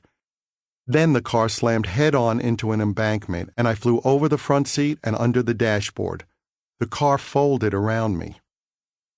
Somehow the driver and I managed to wriggle out through the smashed windshield.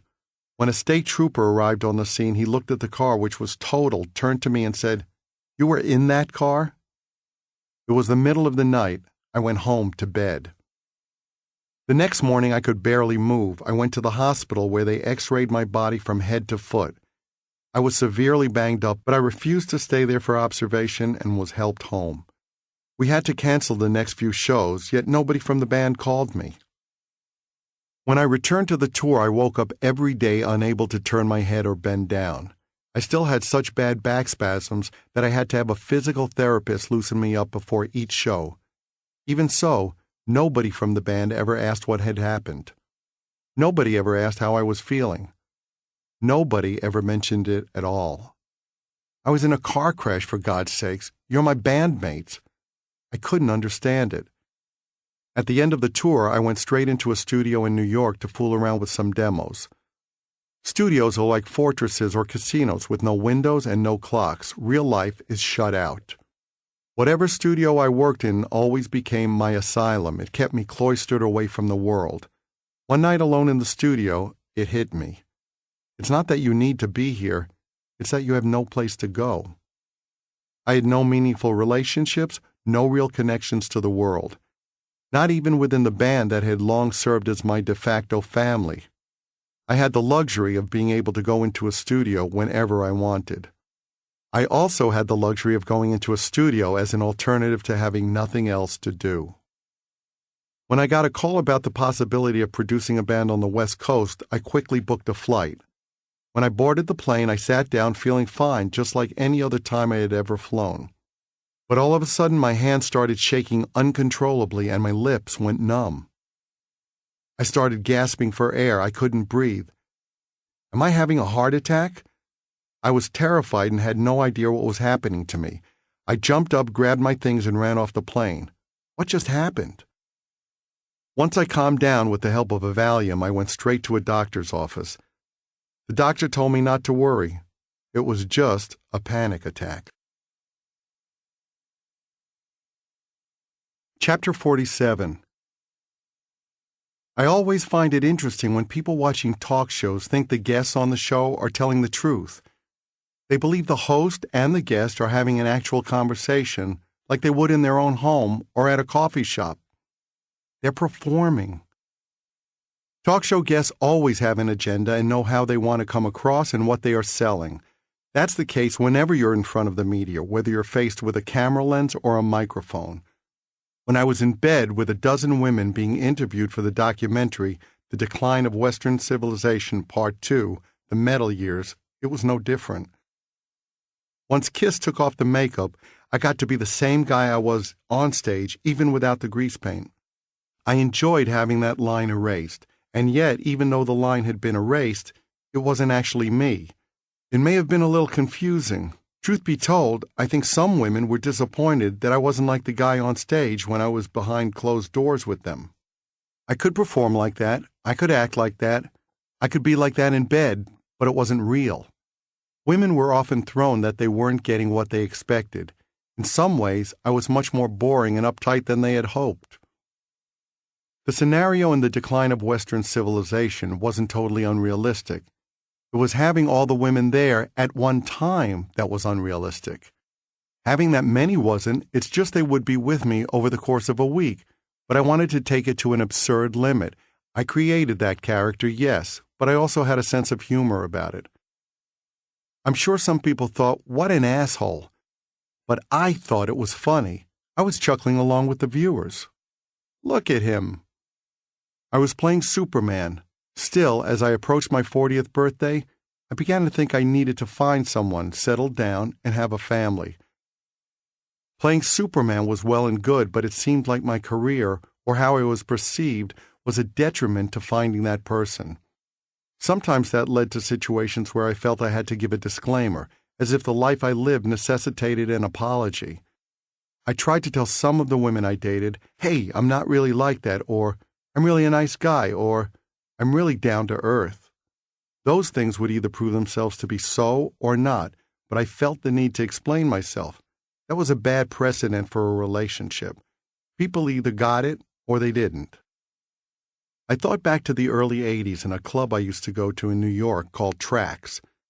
There was always an older guy hanging around there with a telltale hairline. Back then I thought to myself, I never want to be that guy.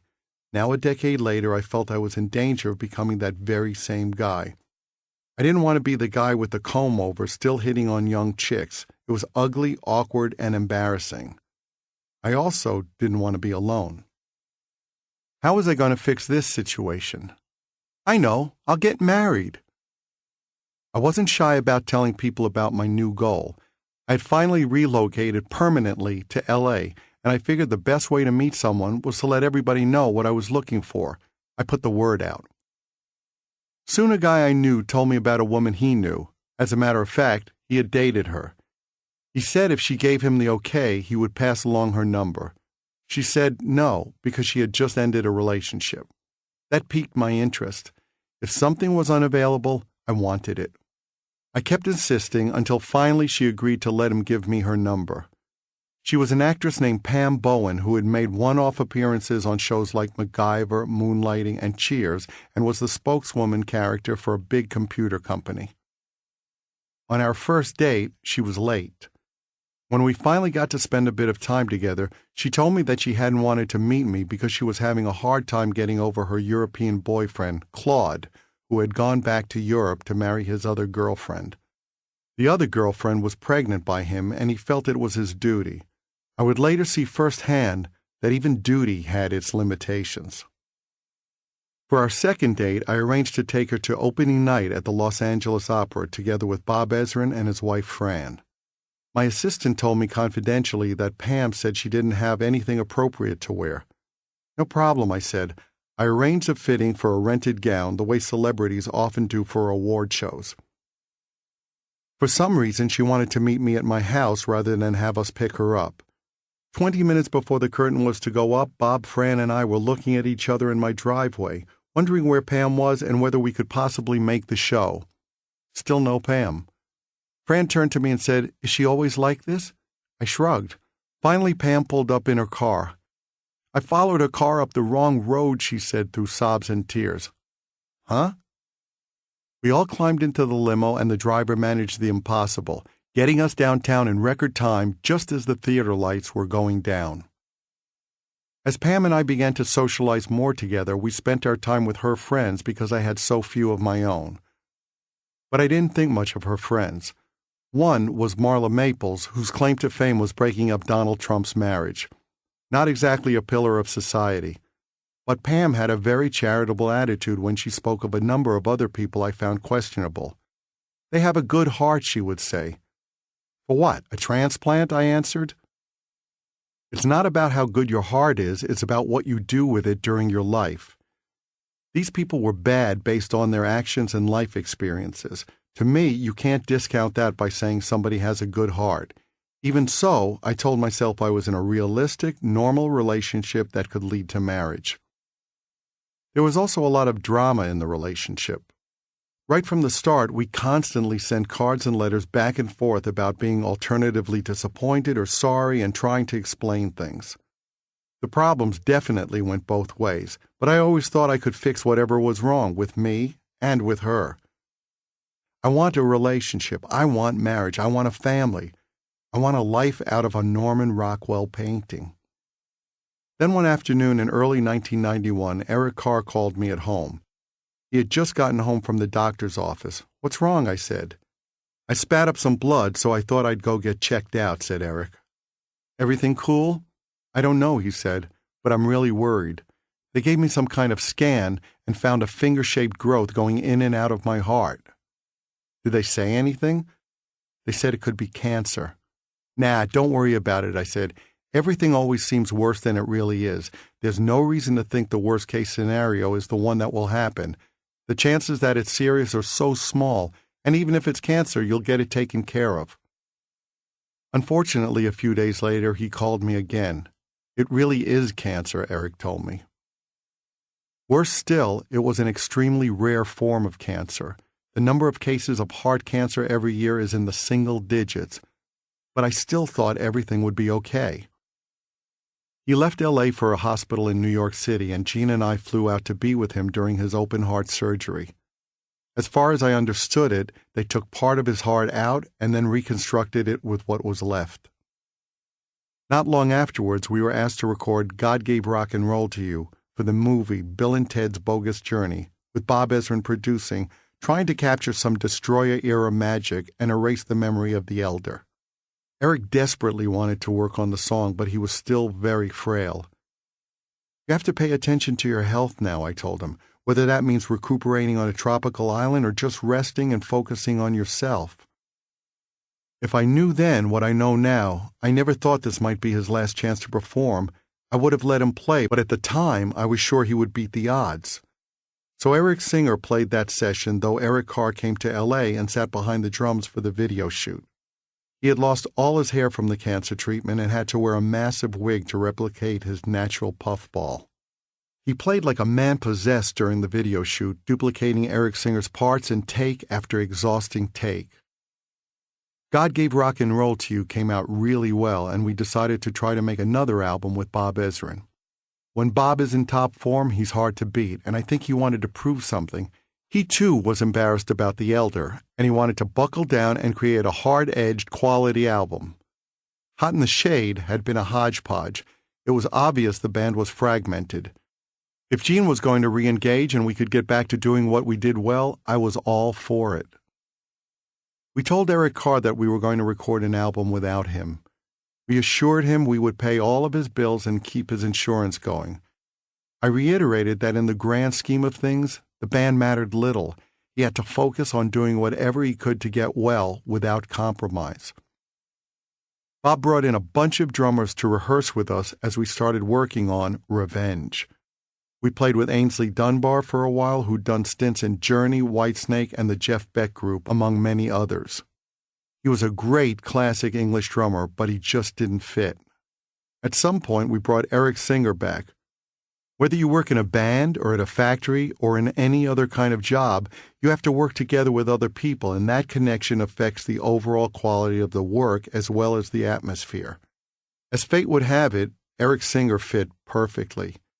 He really was replacing Eric Carr in Kiss, at least for a few months in the recording studio. Throughout it all, I never considered the possibility that Eric Carr might die. I figured he'd be weak for a long time, that the status quo would go on and on. That was how I insulated myself and protected myself against the worst-case scenario. I was wrong. That fall of 1991, as we worked in L.A., I got a call from my friend Bob Held in New York. What he was trying to tell me was confusing. Eric Carr had suffered a stroke. The cancer had spread to his brain. He'd been found in his apartment after calling 911. When the emergency responders showed up, Eric was already unconscious, so they paged through his address book and randomly chose someone to call, which turned out to be Bob. But from that moment on, we couldn't get any information. His parents wouldn't talk to me. I called daily to no avail. I didn't understand why nobody would talk to me, or to Gene for that matter. A few weeks later, on November 24th, 1991, my assistant called me and said, "Eric is dead." I called Gene and told him the news. It was shocking, partly because we hadn't been able to get any information about his situation. Gene and I flew to New York for Eric's funeral. It was an open casket funeral, which was ghastly.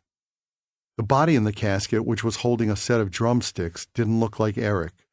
It didn't look like a human being. It looked like a mannequin.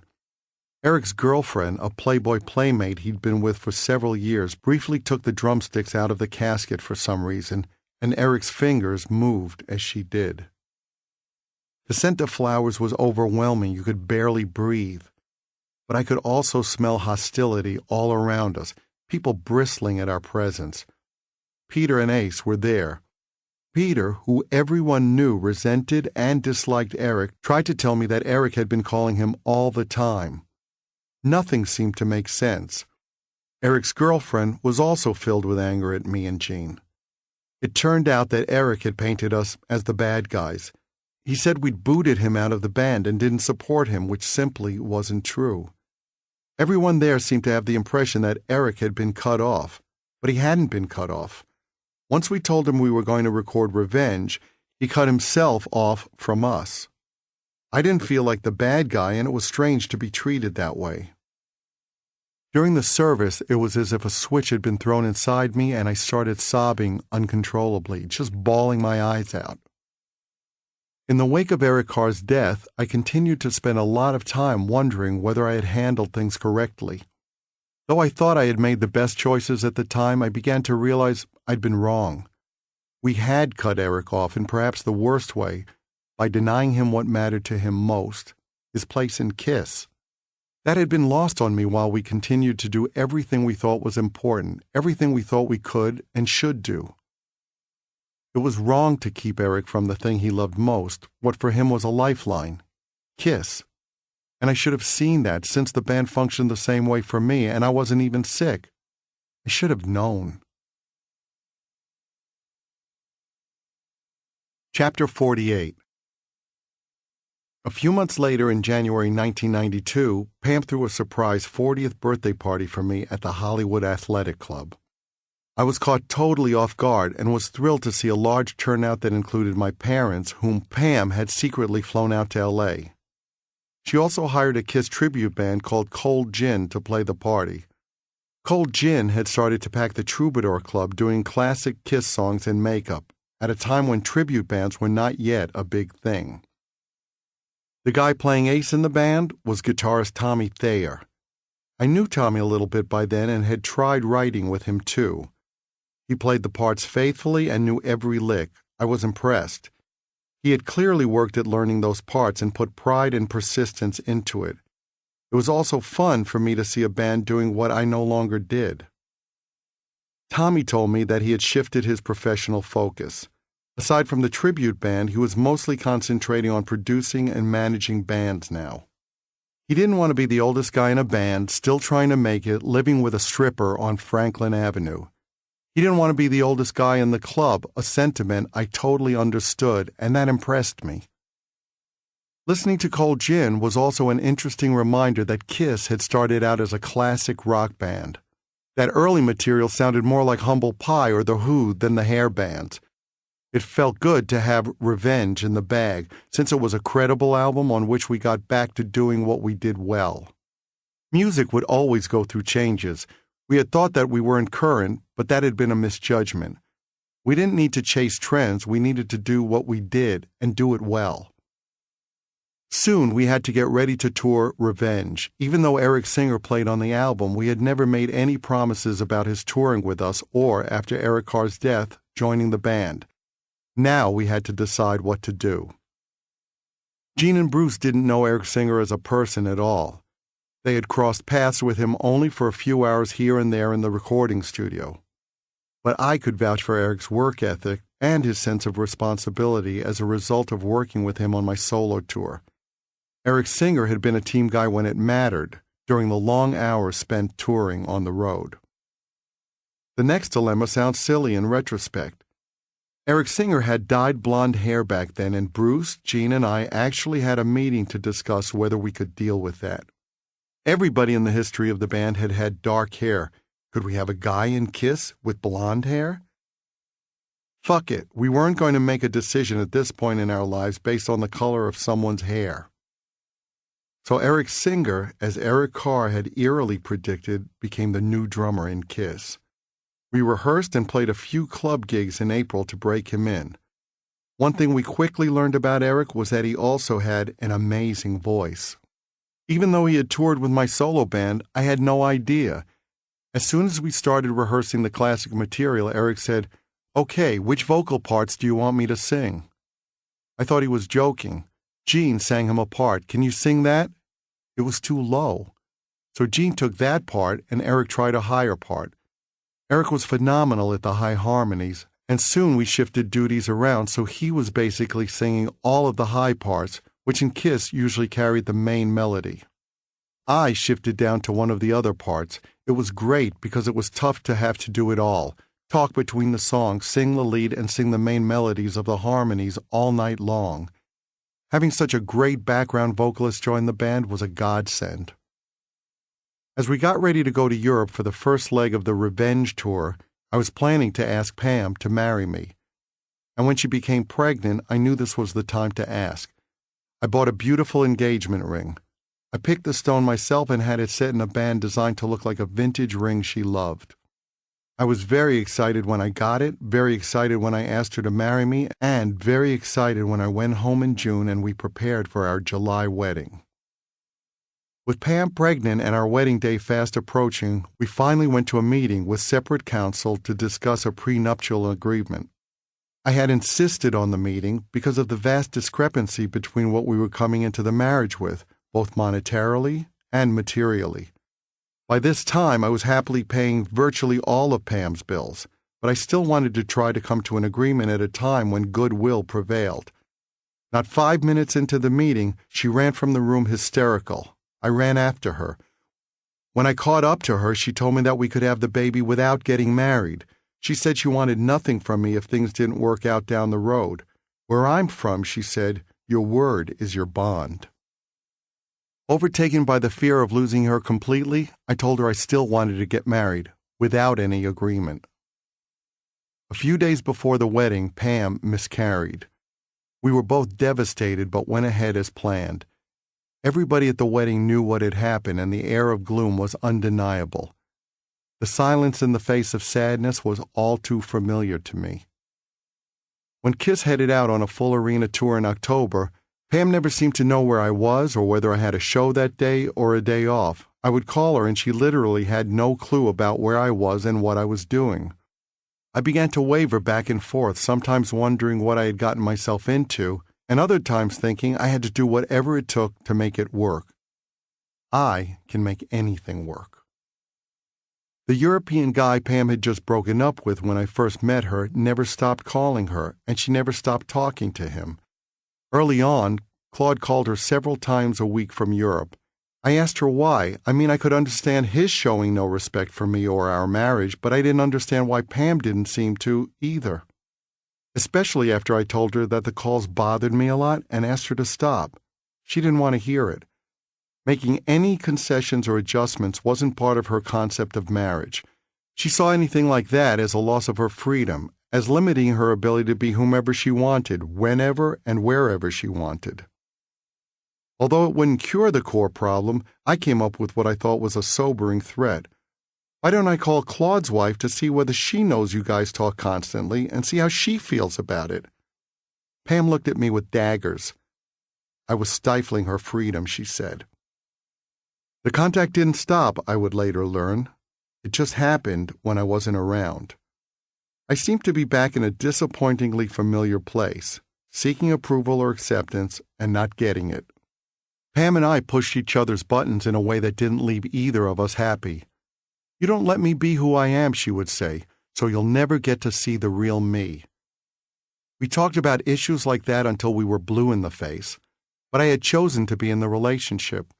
I had seen the signals from the beginning and chose to ignore them or dismiss them. I had no grounds for surprise now. She went to Mexico at some stage to shoot a short-lived TV series called Land's End, and I flew down during a break in the tour. When I got there, I found a message from Claude on her hotel phone. Come on! The calls persisted, and my continued request that Pam stop talking to him were met with more angry refusals. I felt like neither me nor our marriage meant much to her. Actions speak louder than words, and in this case the actions were speaking loudly. Still, I wouldn't quit. We seemed to be at odds over just about everything, and I almost innately understood that our marriage was doomed. But I didn't want to admit failure. There must be a way to get this right. Chapter 49. Once the Revenge Tour ended at the end of 1992, Kiss was in for an extended quiet period. The music industry landscape was changing dramatically, both because of grunge and because of a general downturn in the economy. On the professional front, we spent the next 2 years on a couple of homegrown projects.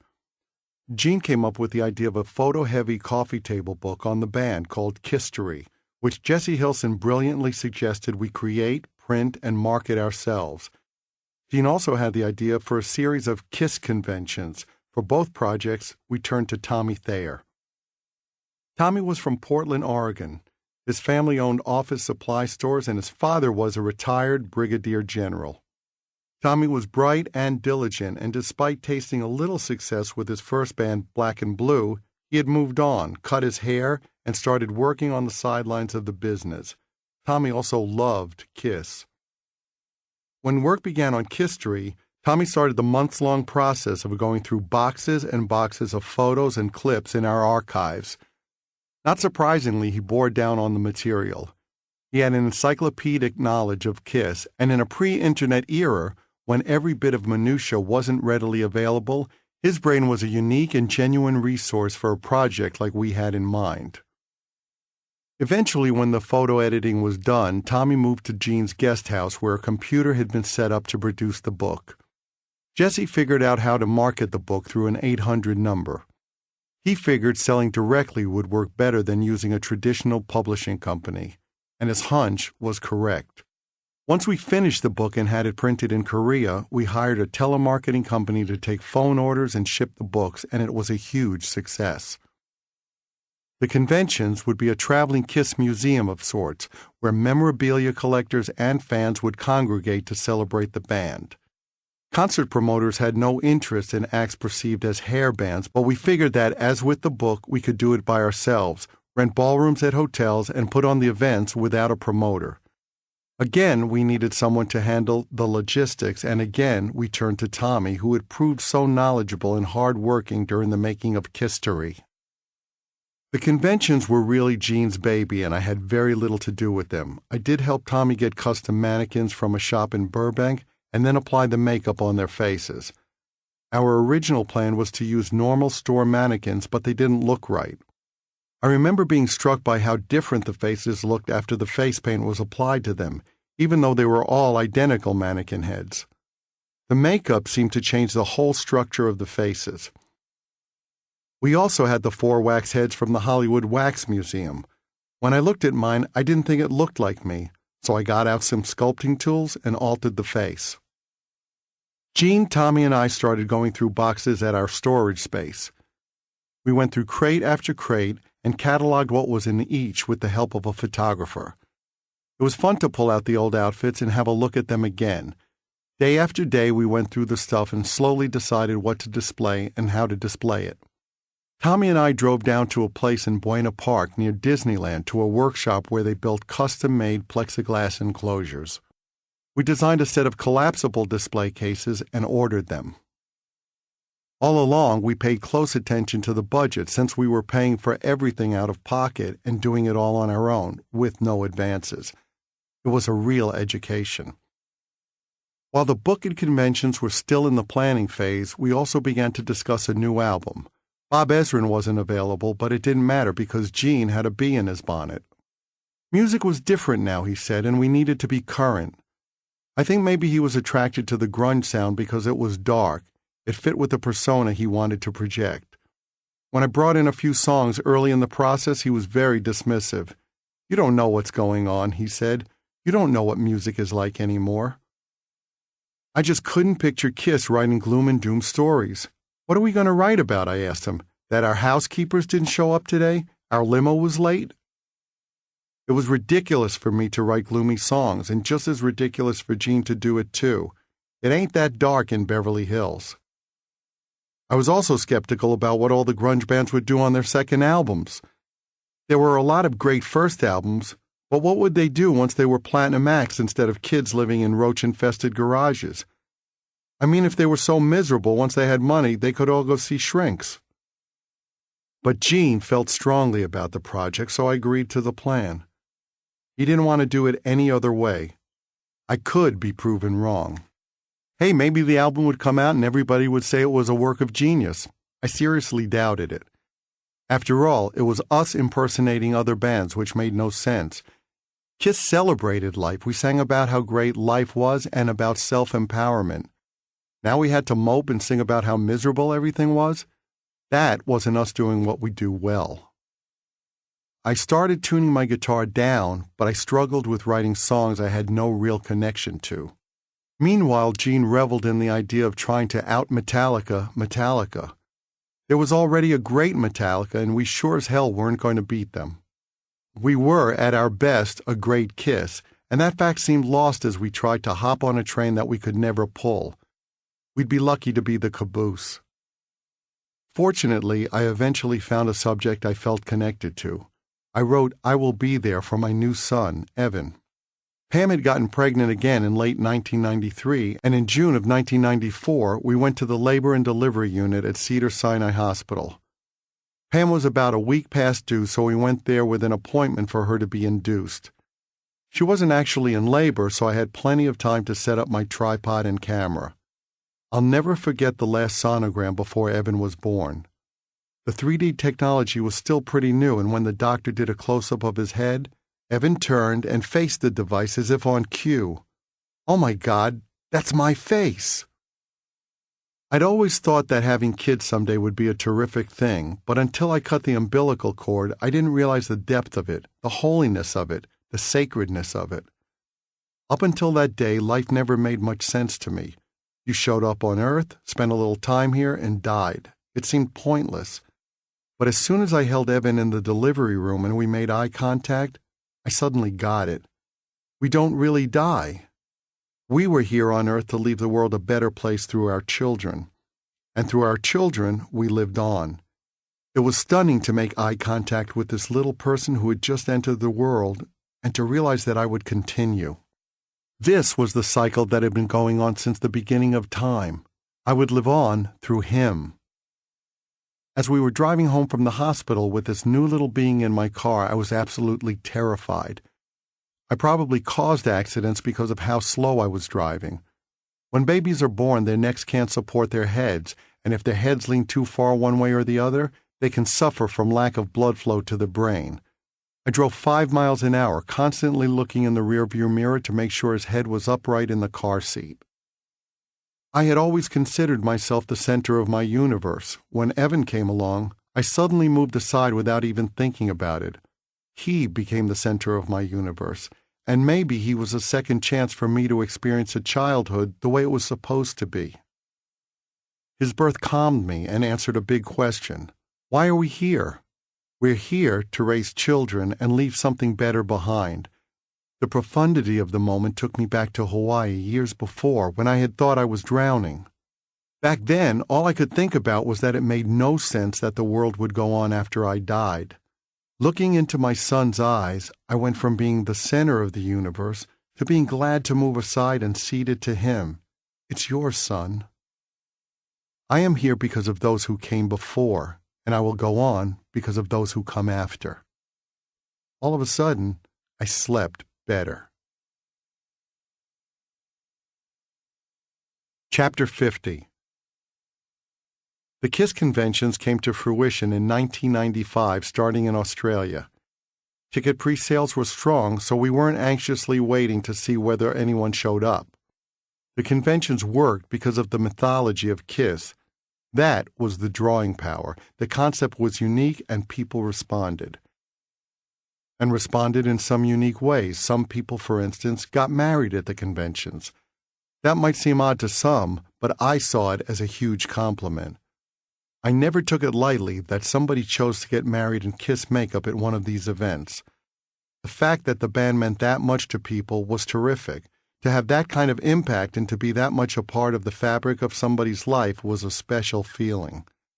I loved the looseness and informality of the format of the conventions, too, with the Q&A sessions we did and our acoustic performances. We were playing to the most hardcore fans and not being scrutinized for perfection. The acoustic shows became sonic snapshots. When we held a convention in Burbank, just outside of L.A., Eric Singer suggested that we invite Peter Criss to come. It was a gesture of goodwill to show Peter that he was part of the family. When he showed up, he was thrilled, grinning ear to ear, punching the air. Peter was older than us, and in the year since he had left the band, the age gap seemed to have increased, perhaps because of his lack of solo success or a dissatisfaction with life in general. I gave him a KISS motorcycle jacket to wear. The only one we had on hand was about 4 sizes too big, but he was pleased to be flying the colors. He joined us on stage and sang Hard Luck Woman. He couldn't remember all the words. We hadn't rehearsed, but it was a warm moment. He looked like a kid who had just gotten the keys to the candy store, and I was glad to see him after all the years. We had about 25 stops across the United States, with the final convention held at Roseland in Manhattan. Alex and Roger Coletti at MTV, both big KISS fans, had gotten wind of our acoustic shows at the conventions and sought us out in New York to ask us about doing an MTV Unplugged session. In the process of playing all the conventions, we had honed our ability to play the songs acoustically and sing them well. Electric guitars are very forgiving, whereas acoustic instruments have a crispness and a clarity that gives you less leeway. The strings are also a heavier gauge, and bending them is challenging at first. We also sang without any effects, though the spaces often created natural ambience and echo. By the end of the long convention tour, the band sounded great. We felt confident about doing Unplugged. MTV wanted the extra hook of a reunion with the original guys. Peter and Ace were both being represented by an old road manager of ours named George Sewitt. He came in with lots of ridiculous terms and stipulations. We had to throw all of that out before we could get Peter and Ace into a studio in New York to try rehearsing together. George's terms and demands kept changing, no matter what Peter and Ace had agreed to, but Gene did a great job of riding shotgun and keeping them under control. Everybody had their guard up when Ace and Peter sauntered into the studio. Eric Singer and Bruce were both there, but clearly Peter and Ace were feeling the most uncomfortable. Everybody in the current band was approaching the situation from a place of strength. We never thought for a second about not having Eric and Bruce there. Peter and Ace were coming into our house, and Eric and Bruce were residents. They had earned their places. I had seen Peter and Ace only rarely since the early 1980s. I had heard secondhand stories about how much Peter's playing had deteriorated, how his various bands weren't very good, but there was an exciting and surreal sense of nostalgia in the room when they entered. Tommy Thayer had once revealed a perception of the original lineup that he probably shared with a lot of outsiders. "I always thought Ace and Peter were the rock and roll guys," he had said, "and you and Gene were the business guys." I had laughed then, and I laughed inside now as they walked into the room. It was true that Ace liked to portray himself as some sort of American Keith Richards, but I knew Tommy was in for a rude awakening. Gene and I had never stopped playing our instruments since the inception of the band. I'd become a much more proficient guitar player after 15 years of working at it constantly. Ace hadn't played nearly as much, and Peter hardly at all. When they had played, nobody was there to tell them when it wasn't good enough. Peter seemed to have completely lost it. He had become your slightly nutty uncle. He came in with some silly miniature tribal drums that he held in one hand and boinked with a stick. He wanted to hit them while he sang Beth. We nixed that idea. We worked on about 4 songs with them. The rest of the show would just be me, Gene, Eric, and Bruce. The studio where we did the MTV Unplugged taping was beautifully staged and lit. An audience of die-hard Kiss fans packed the place, having heard the rumors of an original lineup reunion. The floor was covered with a huge drop cloth printed with the Rock and Roll Over album cover. We had wax figures of us in makeup, swag from the conventions, set up behind us. Ace kept gabbing on and on into the microphone, which was distracting and clearly about trying to reclaim more of the spotlight. That got fixed when the show and album were mixed.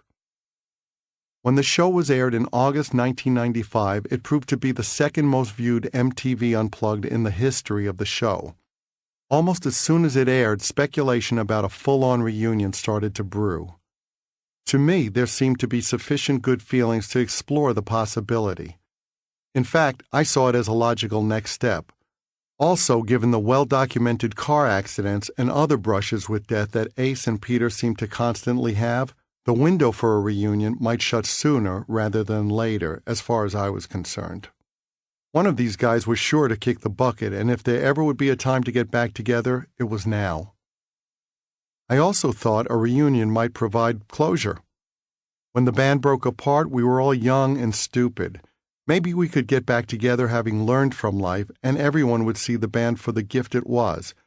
Maybe we could see it through to the end and ride off into the sunset together, a band, a team, one for all and all for one, until we called it quits on our own terms. I started trying to get Gene on board. He was skeptical, to say the least, and didn't think it would be the financial juggernaut I was sure it would be. We had just done the conventions and sold tickets for $100 to a pared-down crowd of a few hundred fans in each city. The idea was to get a smaller number of people at a higher ticket price. We weren't trying to sell out arenas, and since we didn't need 15 buses to move the show from place to place, the overheads were lower than a concert tour. In theory, the conventions could have been quite lucrative. As novel and fun as they were, however, they weren't very profitable. Given the way concert guarantees and tour merchandising had evolved, this was the era when concert ticket prices suddenly shot up. It was hard to imagine anything like the conventions competing with the windfall of a reunion tour in makeup. It seemed like a no-brainer to me. Still, Gene was a hard sell. Even as I crunched numbers on the phone for him, his skepticism was unwavering. I was 100% convinced the timing was right. When we went back to LA, I called Gene and again went over hypothetical numbers based on a possible attendance of 10,000 people, ticket prices, and merchandising statistics for current tours. One example I used was the Eagles. They had reunited in 1994 and continued touring throughout 1995, playing to millions of people and hitting the Billboard charts with a live album. I had personally witnessed the long lines of people waiting to buy T-shirts and merchandise at one of their shows. It was an unprecedented financial success for a band who had also broken up around the time the original Kiss lineup started to splinter. Those guys certainly didn't reunite out of a newfound love for one another. And hey, if they could get along. You know how you wet your finger and hold it up to judge the wind? I felt it was now or never. The wind was right. No matter how successful we were in the present without makeup, I knew there was nothing that could compete with what we had been. The myth, the legend, once upon a time. Gene finally agreed to talk with a few talent agencies about the possibility of booking a reunion tour. When we showed up for the meetings, we encountered a perceptible shift in the reception we got. In recent years, we had become accustomed to beer, nuts, and sodas at meetings. Suddenly, we were ushered into conference rooms packed with bigwigs. Elaborately catered buffets were laid out in front of us. Please, gentlemen, help yourselves. Hot food. Maybe we really were onto something big. Gene now smelled the coffee. He was in. Part 5. The Highway to Heartache. Chapter 51. Based on what booking agencies told us, it was clear that a reunion tour was going to be way bigger than we could handle on our own. We needed a new manager. We immediately thought of Doc McGee. When Bon Jovi went to Europe with us in 1984, Doc was managing them. He took them to superstardom. He had taken Motley Crue to the top, and we had encountered him even earlier when he managed Pat Travers, who opened some shows for us during the original makeup era. If anyone would get it, Doc would. We had our first meeting with Doc at a restaurant on Sunset Boulevard in Hollywood. He immediately started riffing. We would do the 7 Wonders of the World tour and kick it off by playing in front of the Sphinx and the pyramids in Egypt.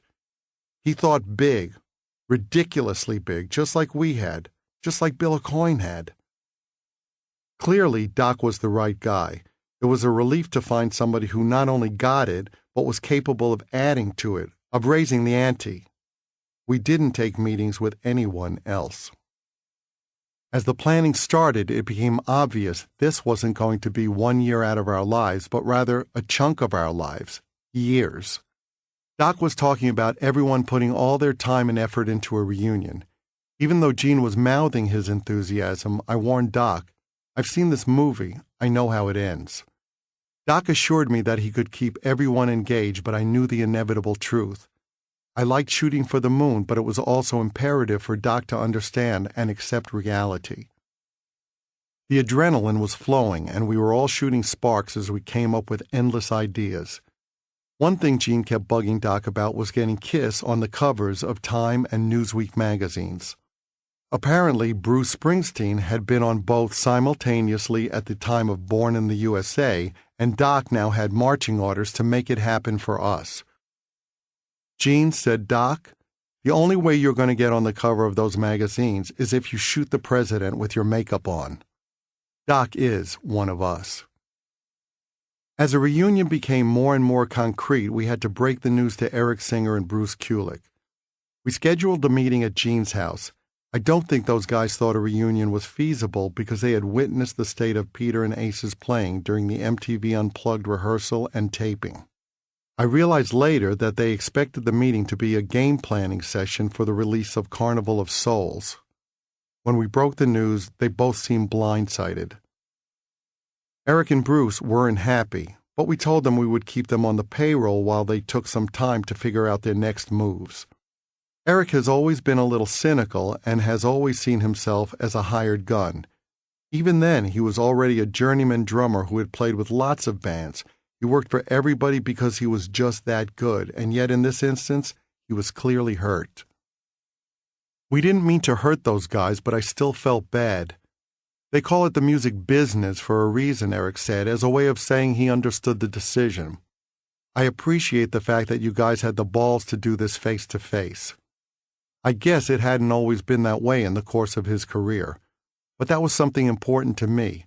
For instance, I would never break up with a girlfriend over the phone, and we had flown out to New York to end things with Bill Aucoin in person. It showed respect for someone, and these guys had made sizable contributions to the band. Bruce, as always, was a real mensch.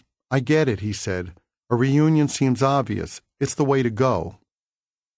Not surprisingly, it took a lot of wrangling with Peter and Ace's representative to get a deal in place. Ace insisted on getting more money than Peter because, as Ace put it, Peter wasn't worth as much as he was. Peter hasn't done anything, Ace insisted. He hasn't been playing, and I'm more famous than he is.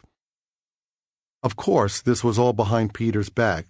For all the times Ace threw Peter under the bus, he should have had muscles like a professional bodybuilder. And yet Peter still saw Ace as his teammate and buddy, no matter how many times Ace offered Peter up as a sacrificial lamb.